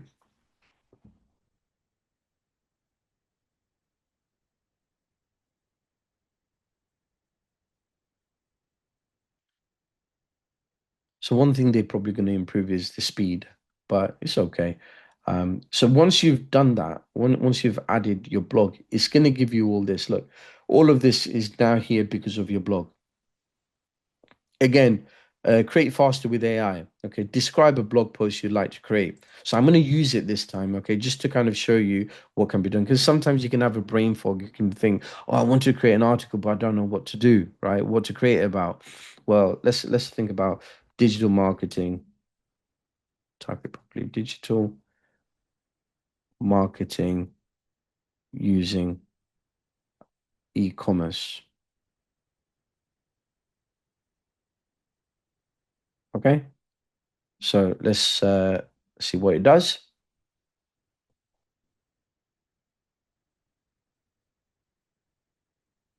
So it's kind of a shortcut using AI because it's not your own work, but you can also customize it afterwards. Okay, but it's giving you the foundation. It'll give you a header. It will give you some articles. You put a picture in, and so on. But it might not be perfect for you. Okay, don't expect it to be perfect because it won't be. But it will give you something. Okay, so maximizing digital marketing strategies for e-commerce success in the fast-paced world. Blah blah blah, and it's giving me an image that is probably not relevant to the topic. So I might want to change that because it says e-commerce sales and marketing metrics, but it looks more like a trading chart. So sometimes it gets things wrong, AI. Okay, so don't take it like, oh, this is AI, it's more intelligent than me, so I'll just publish it. You have to read it, you have to understand it. Yes, it might be right about stuff, but if you really want authority, you want to be putting your own words in there. Learn from elsewhere and create your own content. But also the layout and everything is there. So it does help. Okay. So you can go through and edit it, change it. and then basically go publish. Okay, so that's one way of doing it using the AI post creator. But is if you're just creating something like this for your website or for this course and you're not gaining anything, you're just publishing it. You haven't really learned anything. You've just clicked on a couple of buttons. AI did it for you. But if you actually have experience of writing the article, that's going to give you confidence. You'll be whenever you got something in your head, you'll be able to put it into words, right? AI is not always going to understand what's in your mind. Okay, it's just going to give you what it thinks you want. Okay, so making it more personalized is important. So we can create post again, and we can change that again with AI, but we can also get out of this. Okay, so we can go back and come back here, right? So we don't want to use AI this time. So what we want to do is create new post. And then basically just like Medium, you've got a title, you can start writing, and look, they've got the plus sign. Where do you think they got that from? Okay. Some of these when they design these platforms, they use the designs of existing platforms that are successful. Okay, so Elementor on WordPress, or if you look at Medium, they all got the same kind of logic where you've got a plus sign that you click, and then the images. Obviously, they've designed it better, so they've improved it. Rather than coming up as little icons here, they've got all this, and this looks very similar to Elementor on WordPress. Okay, so most likely they've looked at WordPress, they've looked at the different plugins, and they thought, okay, this is good, this will take, that will leave out, and they've created Wix for blogging, right?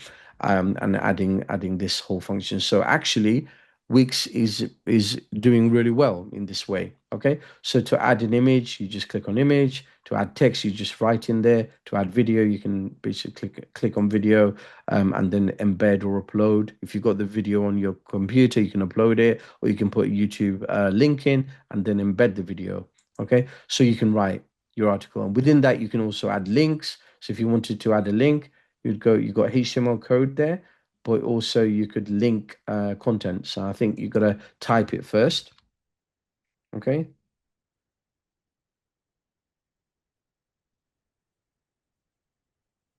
And it automatically, because it's www dot and .com at the end, it sees it as a link. Okay, you just press return and it's a link. So if anybody clicks, it'll go to Think Employment.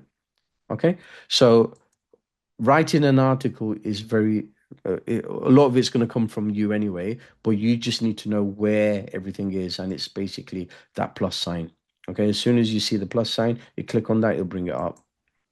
That plus sign, it's always going to be there, and all of these are always going to. You can also get SoundCloud. So if you're doing podcasting, you can basically attach your audio. You can add the poll. So it actually has lots of different features that you probably struggle with Medium on Medium. So poll, you can have a simple poll, a grid poll. So if I add simple poll, you can basically write a question. You can basically ask a question and then put your different answers in there. So like multiple answers that people can choose, and it will create a poll from within your article. Okay, so if your article is about digital marketing, you may ask about what social platforms people use, and that's engagement, that's interaction with your audience. Okay, click on that plus sign again. You can have file. Okay, so file, if you want people to be able to download files, you can add a button. So you can add a lot of interactivity within your article. But remember, a blog is not a blog is a blog. It's supposed to be an article, right? So don't go overdo it with everything here. Okay, you don't have to use everything here, but it has to have value. But at the same time, when you're creating a page, you'll have these features as well. It's not just in the blogging. Also, SEO. Okay, so once you've written your article, it's all there. Now you got to look at SEO, search engine optimization, because you want people to find your blog, right? So because there's assistant, okay, and basically it tells you what this is about.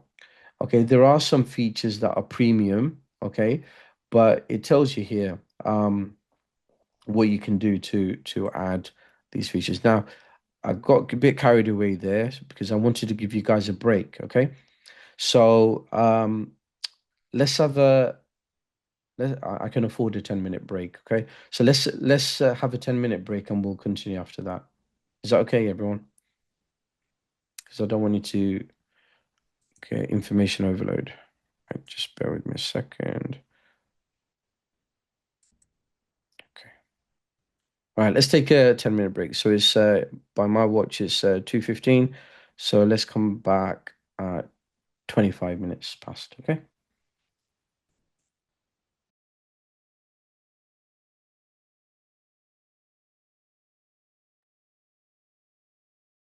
Okay.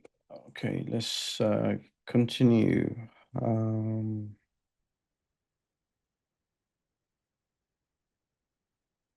Okay. So. Yeah, so SEO, you've got some information there with the SEO assistant. So follow tasks to optimize this post for search and engines and visitors. When you've done your blog, it's good to look at the SEO. If it says critical, okay, you just read what it says. Okay, so here it says allow this post to get indexed may appear. Now, this, if you just click on that drop down arrow here, you can see that it says fix this issue for it to be indexed, right? Now, what you do is allow indexing. Okay. We can't see your screen. Oh, you can't see my screen. Sorry. Just bear with me a second. Let me see what's happening.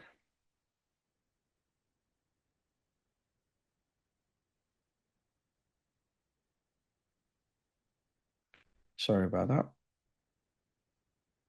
We should be able to see it now. Makes more sense now, doesn't it? Okay. So what we were on is here. You can see it now? Yeah. Okay. So here, SEO. Okay. So what we're on the same section we were on before, where we're basically writing a blog article, and then you can allow indexing. So if I just cancel that, this is what you'll see when you click on SEO. So I'll come out of that again and I'll show you SEO. Click on that, search engine optimization. Straight away, the assistant basically flags up a few things. Allow this post to get indexed, okay, to get on your search results, okay? We want it to be on search results, don't we? So we click on that, okay? Now, there's no index tag on post because we haven't written a post yet. But when we do, we would have to create some tags, okay? And it will allow you to do that. Now, I haven't got time to write an article and show you, but once you've written a post, you will have options to add tags as well. And then you just click allow indexing and allow and then apply, okay? And that will change into a tick, because you want it to come on the search results, okay? But the way you will index is by looking at the tags and the keywords and everything, so that's fine. The other one is add an image or video to this post. Obviously, we haven't got any images, but when we do, that won't be flagged up, okay? So that will be a tick as well. But we can also see here some tips, okay? Add at least one image or video to this post. Add your own unique image or video that describes this post, not stock images. So these are tips for SEO, because if you're using stock images, it's not as good as using your own unique image, because what the internet wants is new information. Okay. We don't want lots of stock footage everywhere, right? If you took a photo with your phone and then use that in your blog, that would be more optimized for search engines than you using stock footage, because Google will appreciate that, right? Search engines appreciate new content, authentic content. So you're getting little tips here as well. So read the tips, go through it, write a meta description. Okay. So if you don't have a description to your post, people don't know what it's about. A meta description comes up in strange and wonderful places, like if you have your article on another website and it allows people to just hover over it, it'll give the description. So before somebody clicks on it, they can read about your post, what it's about, because they don't want to be wasting time going into your article and then realize they're not interested. So meta description is important. And you can see a little preview as well. So preview, and it will show you here. Okay, so my site one, that doesn't look good. Okay, so obviously I need to change the name of my website. Now I've just given you a brief overview, but there will be places where you can change the name of your website and everything else. So do everything first, then come into SEO. Don't come into SEO before you've done anything, okay? Because it will just flag up everything. Then you've got basics. So you hear, okay, preview on Google, so you can see that what it will look like. This there's a little icon that comes on websites as well. You can change the icon once you've added the logo. That will also change your titles, meta description. All of it's there. But what I recommend is writing content first, looking at your website, come to SEO towards the end when you're ready to kind of publish. Okay, because then you'll see half of the stuff you've already done because it's taking you through that process. So a lot of this won't even matter. Okay, so don't worry about SEO for now. I think there's other units that covers SEO as well, so we'll probably revisit anyway. Social share, okay. So when somebody shares your content, your article, if there isn't an image here, then they won't see an image when they're sharing. Okay, because if somebody shares your article and then there's only a title, that's not really appealing for somebody to click on. This is where you can add an image so that when somebody shares they can see a preview image. So this is an important part to fill in as well. Again, all of this is, I recommend looking at SEO a bit later once you've got some content. Right, so at this point, I'm going to come out of Wix because I think we've covered blogging, we've covered quite a few things like that we should be covering. But obviously, there's so much that I can keep on talking about. It's never ending on Wix, and I'm sure we'll revisit again. So I'm going to come out of here. I'm going to go back to our presentation. Okay. Right. Okay, just bear with me a second. Okay. So the last slide we were on is this one, and then we went on to Wix. So hopefully you've got an understanding of importance of social media, how to connect it to your article, how to get started with your blog article on Medium and on Wix. Crafting social media posts. Now, if you think about going back to social media, a well-crafted social media post bridges the gap between your content and your audience interest. Your post needs to grab attention in seconds so that people have a clear reason to click through. Because what you want is that's the reason why sometimes you see shock factor. Like the image is shocking, it's strange, but then when you go inside, it's like something else. Like people use different tactics, and sometimes it's a bit uh, you can call it cheap. Okay, a lot of these magazines and tabloid type of articles, that you see sometimes do that. They kind of trick you, clickbait. It's not professional, but people use it in marketing. It depends on what kind of marketer you see yourself as.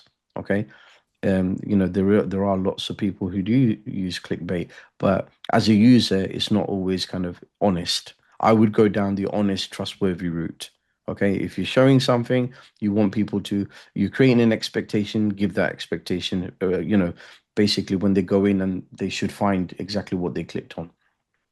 But grabbing attention can work in different ways. Like if you've created an article and your image is very appealing, it's very attractive, it's original, it's interesting, or your video is interesting, that should be good enough for somebody to click on. It could even be your header.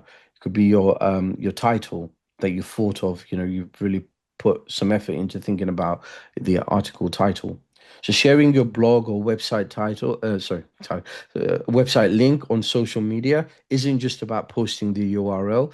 It is about inviting an audience to engage with you. That's why the image or video is important as well. What to consider knowing your audience. Okay, so before writing, you need to be clear about who you're speaking to. So knowing your audience isn't just about demographics. Okay, I know we can basically go and find out about the age group, the ethnicity, the location, what they're interested in, all this, but it's about making a connection. Okay, make sure language is appropriate. Okay, you're showing respect. A business leader and a creative freelancer will respond in different styles. Now, I've spent many years on Facebook building a community up, and different people have been from different walks of life. Some people have been professional, some people have been more kind of unprofessional. Some people have had barriers of language. You have to adapt to who you're talking to.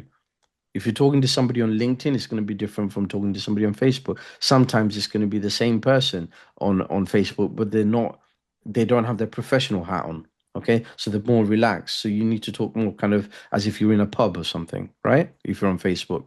So you have to understand that. And that comes with experience, it comes with time. And it also, another key thing I would say is empathy.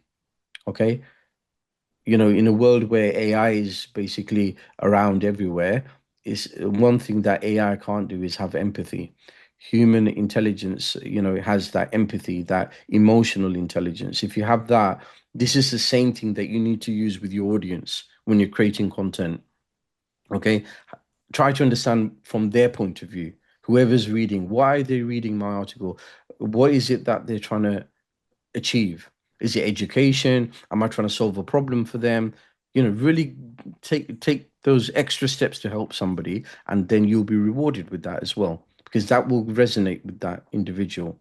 They'll realize that, okay, they've written an article, but it's so useful. It's like they've given me links to other websites that are useful. They've shown me how to do things. They give me tutorials. That is the valuable content that you want to create. Okay, and that is going to be rewarded because Google's going to recognize it. People are going to share it. If it's valuable for one person, they're going to share it with other people in their communities. And that's when your articles are going to get traffic, and that's going to bring traffic to your business. Okay. So lead with a hook.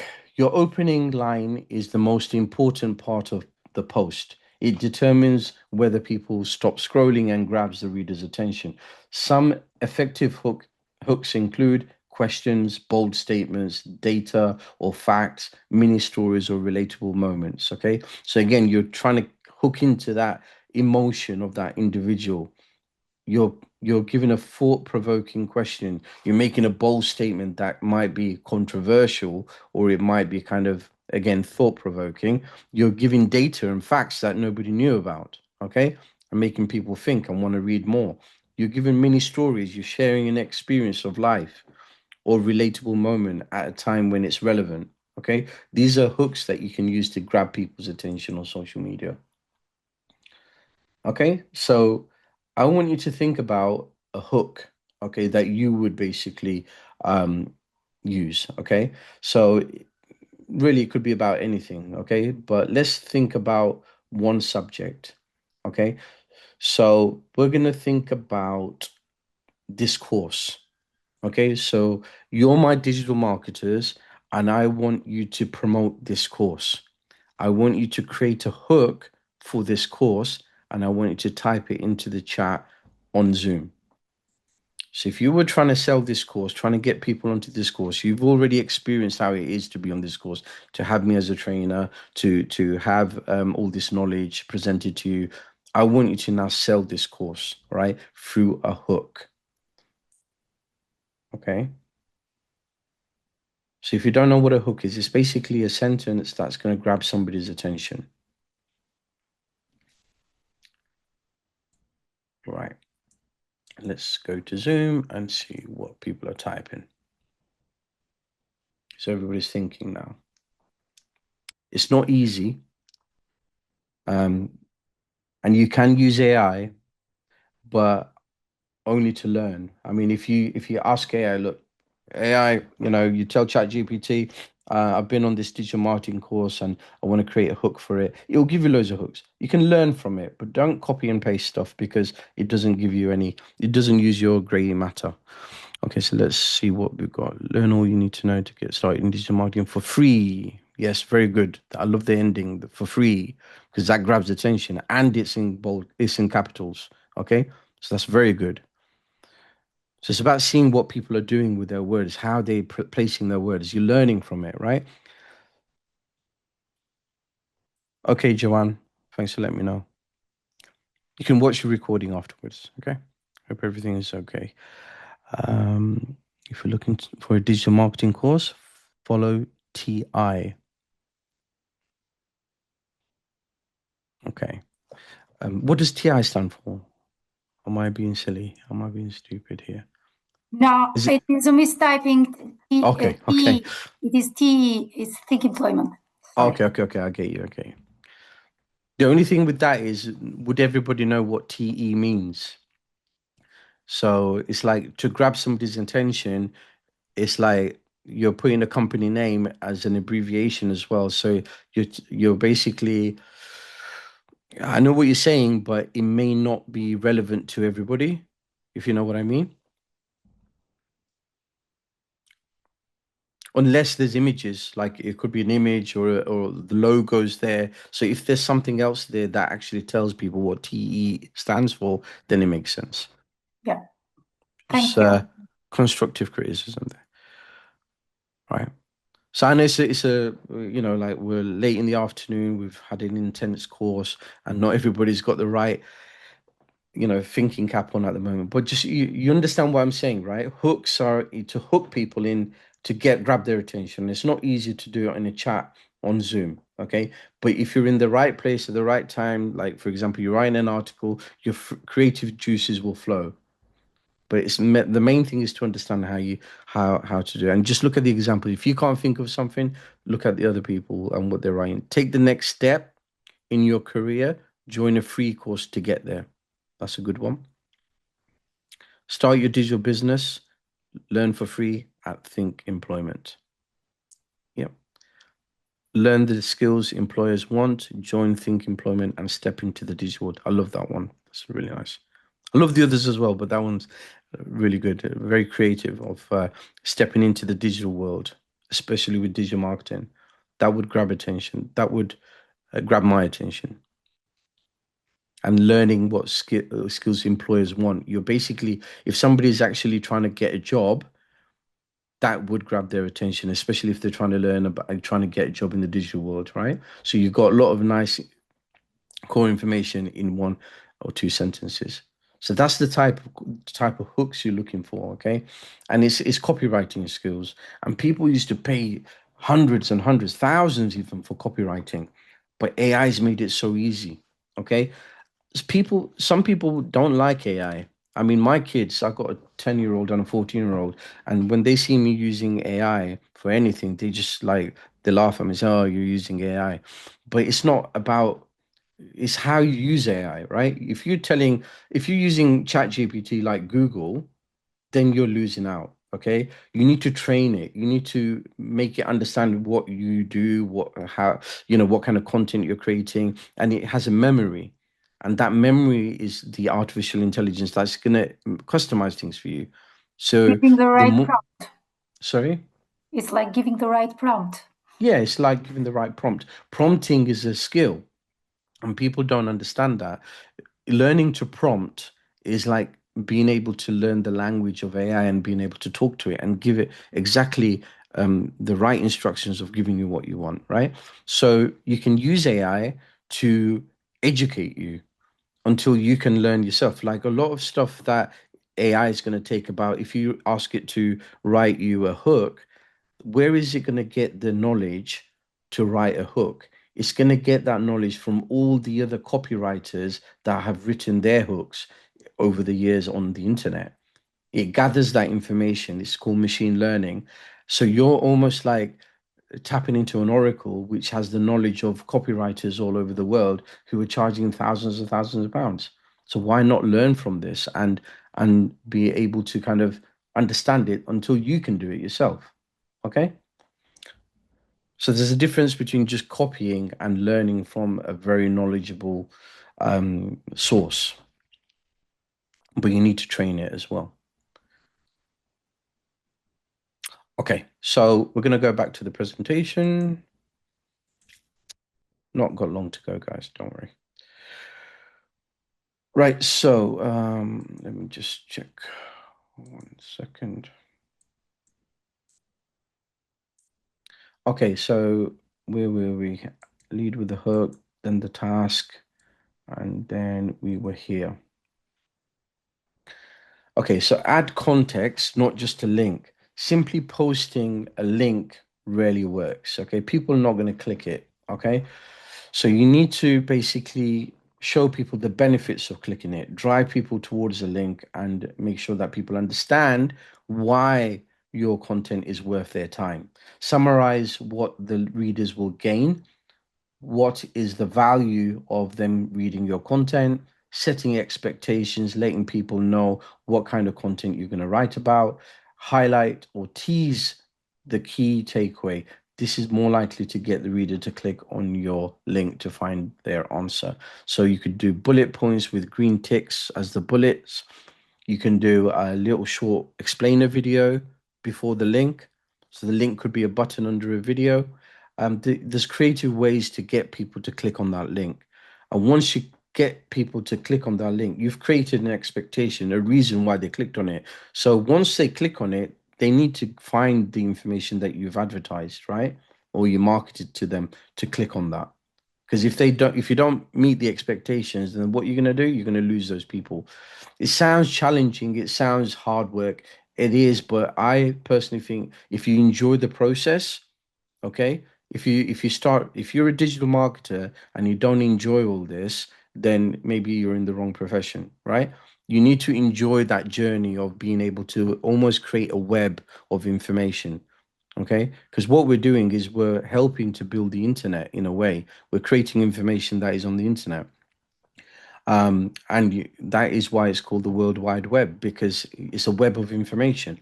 So if you don't know how to weave the web, then it's not going to work. People's journeys are going to go halfway and then they're going to drop off and go to somebody else who can provide that information. So whatever expectation you create to get them to click on that link, make sure you meet those expectations. Add a clear call to action. CTA, you might see the abbreviation CTA. Call to action is what they need to do. They need to click on that link, right? That is your call to action. So you on the button, it may say book now if you're trying to get people to book a session with you. It may say find more information, learn more. Okay. That is the call to action. Wherever that button is where they're going to click, you're going to provide a little bit of information of what the call to action is. Learn more, book now, buy now. Okay. That is the call to action. Now, if you write buy now on your button, you're nobody's going to click on it if they don't want to buy it. Okay. So you need to convince people to buy it if you're going to get them to click on that button, because they don't know if they're going to click on that button and it's going to take money from their account. A lot of people really don't know how the internet works, and they may think if I click on that, my money's going to go from my account straight away. They might not even process that. They might have to put their details in because it's a different website. So whatever the call to action is, you need to make sure that they are going to do that. Buy now, learn more, whatever you put on that button. A CTA tells your audience what to do next. Without one, engagement can stall. Okay, they'll just not do it. Most readers want to feel that clicking the link will reward them in some way, right? Maybe interesting or entertaining information. And if they feel let down, they're not going to click on your links in the future, right? So no matter how well you do your work elsewhere, they won't click on anything. Ah, nah, I've had the experience with that individual. It's not worth reading their story or whatever, right? So you want to create an experience. It's just like if you had a brick and mortar business, you want people to come through your door into your shop. You want them to have a good experience, ambience, good customer service, and the environment should be nice, the product should be displayed nicely. It's the same thing. You're taking people into your business through a website. The journey should be smooth. They need to be able to understand why they're there, what they're getting, feel rewarded, and want to come back. You want the same people to come back and tell others to come as well. So avoid vague or pushy CTAs like click now. Okay, click now is like it's almost like you're forcing them. You're like, click and buy this now. So buy now, click now. Sometimes it works, sometimes it doesn't. It depends on how you portrayed it. You know that image there, it says book now. There's nothing wrong with that, because if you're educating someone for free for a while, giving them a taster, and then you put your courses there, you're already selling what you're going to provide. And then book now is just saying book the course. But click now doesn't really have the same kind of meaning, because click now is like almost like you're saying, all right, I've done my effort, I've entertained you, or I've educated you, now click this button, like reward me. But it's not, that's not what you want to tell your audience. You want your users or your visitors to your site, you want to reward them. It's not about rewarding you. Obviously you're going to get paid and get rewarded, but you want to make it, this is still about your their journey. It's not about you getting paid yet. Okay, so keep it short and scannable. Often people will skim through posts. If your post looks like a wall of words, they're likely to move on. And we've seen that with like how certain content is like just wordy, too wordy. People just scan through, like they're not going to even stop and read properly unless it's really, really interesting. But still, images, videos really works for websites and internet. Breaking the text into short paragraphs or lines. If you're writing an article, you need to break it up. Using line breaks, emojis or symbols to separate ideas. Write in a conversational tone, like talking to a friend. Okay, so sometimes it's good to imagine um, the person you're talking to or the person you're writing to. Sometimes you might, yes, in the real world, yes, you're writing to on the internet, and so many people could read it. Thousands of people could read it. But if you think of those thousands of people, then it's not, it may intimidate you, it may make you feel uncomfortable. So sometimes it's a good idea to create an imaginary friend that you're basically educating or writing to, right? Bob or Alice. I use Bob or Alice. And you're writing to that individual. And every other Bob on this planet that is relatable to the Bob that you're writing to is going to find it interesting and knowledgeable, and will become your follower. Okay, so make it personalized. Okay, so use visual strategies. Okay, so visuals dramatically engage audiences, so they make it compelling. Compelling images, short videos can double or triple your click-through rate. There's nothing wrong using somebody else's video as long as you're giving them credit. Okay, so if you find engaging content that you can use it, but credit them, give the credit. You could have that credit within your article, because I found a really interesting video that explains this topic, and I found it so useful that I wanted to share with you. See the video below. There's nothing wrong with that. You're sharing knowledge through content that you found on the internet, but you acknowledge that content. So it's not any issues like copyright issues, right? Okay, and you credit them with, like, this is an experienced knowledgeable marketer who's talking about SEO. Check out the video below. There's nothing wrong with that.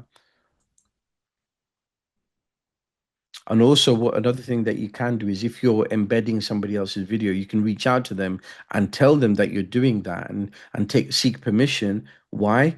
Because it creates a communication with that individual who has that knowledge and experience. And what you could do is also request, because what they may do is actually share your article to their community, because it's the same community, right?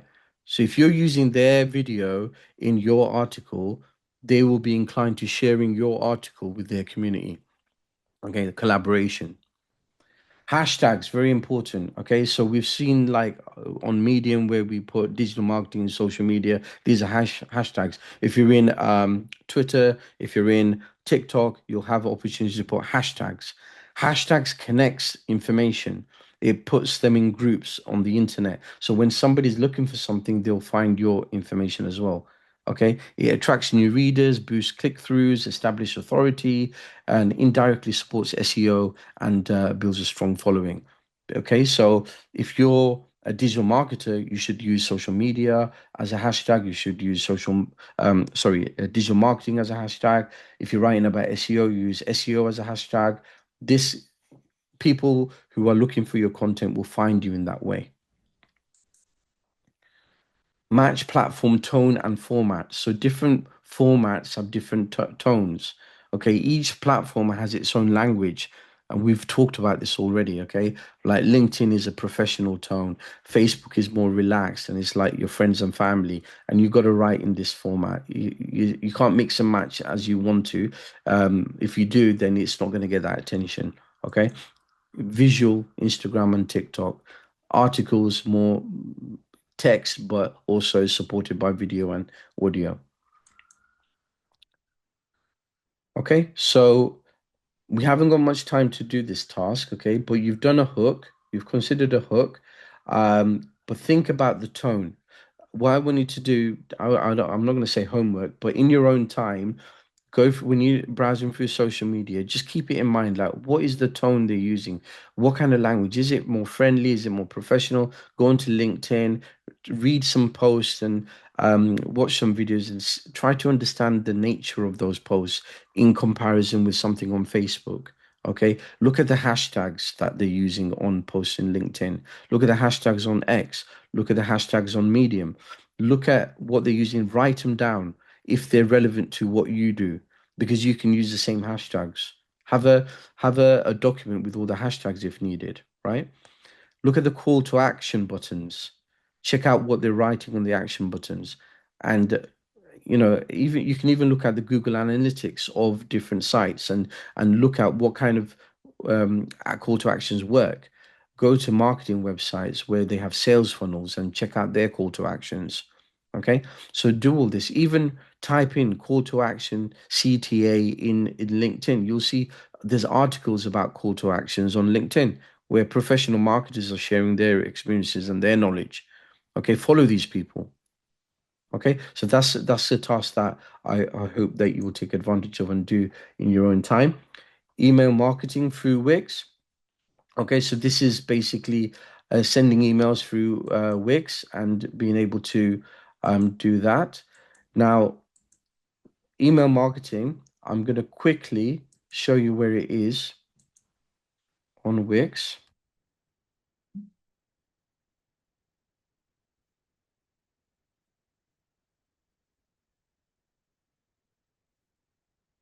So when you go into Wix, remember we went to setup first, right? And we also went into blog. If you go down, there's marketing. Okay, if you hover over marketing, there's marketing home. You've got Google ads, you've got Facebook ads, you've got email marketing, you've got social media marketing, and you've got the referral program. So if you go into email marketing, it'll give you three options. Okay, first option is with AI. Okay, so you can basically create an email with AI, an email campaign. You can send a newsletter, send updates, nutrition tips. It's got all of these different ones, or you can start an email from scratch. If you've got MailChimp, you can also get that. You can try it now. Well, basically, it's promoting it, and I think it integrates it within it as well. Okay, so you can use MailChimp as part of that. If we click on create with AI, okay, it will give you basically questions like what is your email campaign about, and then you can write something like what they've written here. So they wrote flash sale on my ebook about digital marketing, 25% 25% off. Okay, so if I just then click on that arrow and it'll write something for me. Now, email marketing copywriting skills is needed, right? It's not, it's a skill to learn. So it's basically walking you through what you need to do. So please select the products you'd like to include in your campaign. Choose products. You click on that. It says unable to, there's technical issues on their side. Okay, so there's some problems. Okay, so that's the thing. It's like AI is still its infancy when it comes to some of these platforms because again, it's machine learning, so they have to train their own AI, and if not everybody's using their AI, they're not getting the data, so it's a bit of an infant at the moment. So that's the problems you have when you click on that. So what you may have to do is click on start email from scratch, or basically one of these templates. Now what I would do is go start email from scratch, and then what it does, it gives you this header and a picture, but you can see here it's got the email area. Now, emails that you do for email marketing are usually in this way, where you have an image, you have a title, and your email body's there, and you've got a button. And again, it's simple. It's like you write what you need to write here. You change this image by clicking on it and basically changing the image here, and down here the button where you're basically leading them to. So email marketing campaigns basically start off from a website where you're basically offering something for free. You're giving something for free. Once they to get that free item like an ebook, they would put their email address in and their name. That will then come into your Wix. But basically, you would need to do that. You need to set that up. So the way you would set it up by is getting Mailchimp or Aweber or something connected to Wix. So this campaign can be done, but you would need an additional software if you want to do it professionally. But here, what you need to do, that's why they have these like hire a professional at the top as well, because they know that they're not giving you everything. There's other things that they want you to, you're not going to get everything for free, right? So you would need email marketing skills. And because we're out of time, what I would recommend is go to Google or go to YouTube, type in email marketing and learn about it on there. Okay. There is a video on this presentation as well that will talk you through email marketing. I'm going to share that in the link in the chat. But from me, what I can tell you is it's a funnel. When people get that first email, it's usually giving them whatever you offered for free. Once they get that, you're basically thanking them for basically joining your group or your community, and the button should be a download link to that ebook. That's the first email. Then a second email would go giving them tips and value. Then another email, tips and value, building reputation. And towards the end of that week, they'll get an email that is selling them something. Okay. And this whole process is basically a campaign. Okay. So email marketing is through sending emails to your audience, but you would have to have an email list. And to collect an email list, you would have to give something for free. It's a hook. Okay. So what I recommend is to watch this video, which I'm going to post in a second. Just bear with me a second.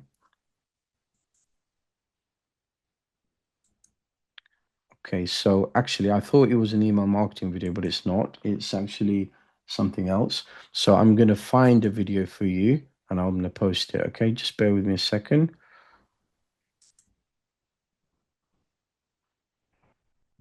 It's interesting how I just went to YouTube and the first ad on YouTube is from Wix. That's how it works. Marketing. Okay, just let me find the email marketing video that I think.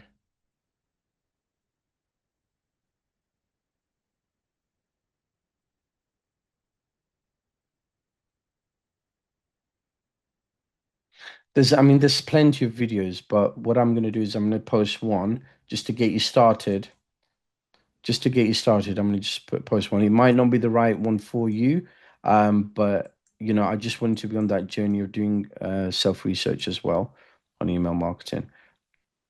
Let me just hold on one second. Okay, I posted. Oops, it needs to go to everybody. There we are. So I posted one just to kind of get you onto the trail of watching some videos. You don't have to do it straight away, but at some point, have a look at email marketing videos on YouTube because there's so many. But if you watch a few, you'll get an idea of how the campaign works. It's literally giving something for free, getting people hooked in. Automated emails come from Aweber or through Mailchimp. These applications, then you can basically set it. One first email goes out on the first day, second email goes out on a Tuesday, Wednesday, Thursday. Then I give something for free, and then I offer the course. This is the how you basically do that, and all of that will be explained in some of these videos. Um, but I'm sure we will touch on this topic again in another session. If we don't, then reach out to your success coach. And if you need help with email marketing, we can have another session at some point. Okay. So I'm still getting my head around some of these presentations. And I didn't realize that email marketing is in this one. It's only briefly introduced at the end, but I think email marketing as a subject is quite broad. It shouldn't be just at the end of the course. Okay, so somebody's helped me out here. Okay, so there is other sessions where we go deeper into email marketing. Okay, so we will cover that elsewhere. I do apologize. This is my um, second week in to this role, and I'm basically teaching, learning the presentation, looking at what's covered, and then I'm teaching the next day, literally like that. But hopefully you found it useful. Again, if you could give a score out of 10, so 1 to 10, 10 being amazing, and 1 being didn't learn anything. Okay, so if you just give me a score, just so that I know if anyone's struggling or if anybody's not finding it useful, then I can reach out to you and help you and give you more support. Okay, so we're getting loads of 10. You guys are too generous. Okay, so thank you so much, guys, and I will see you soon. Have a great evening. Take care of yourself. Bye bye.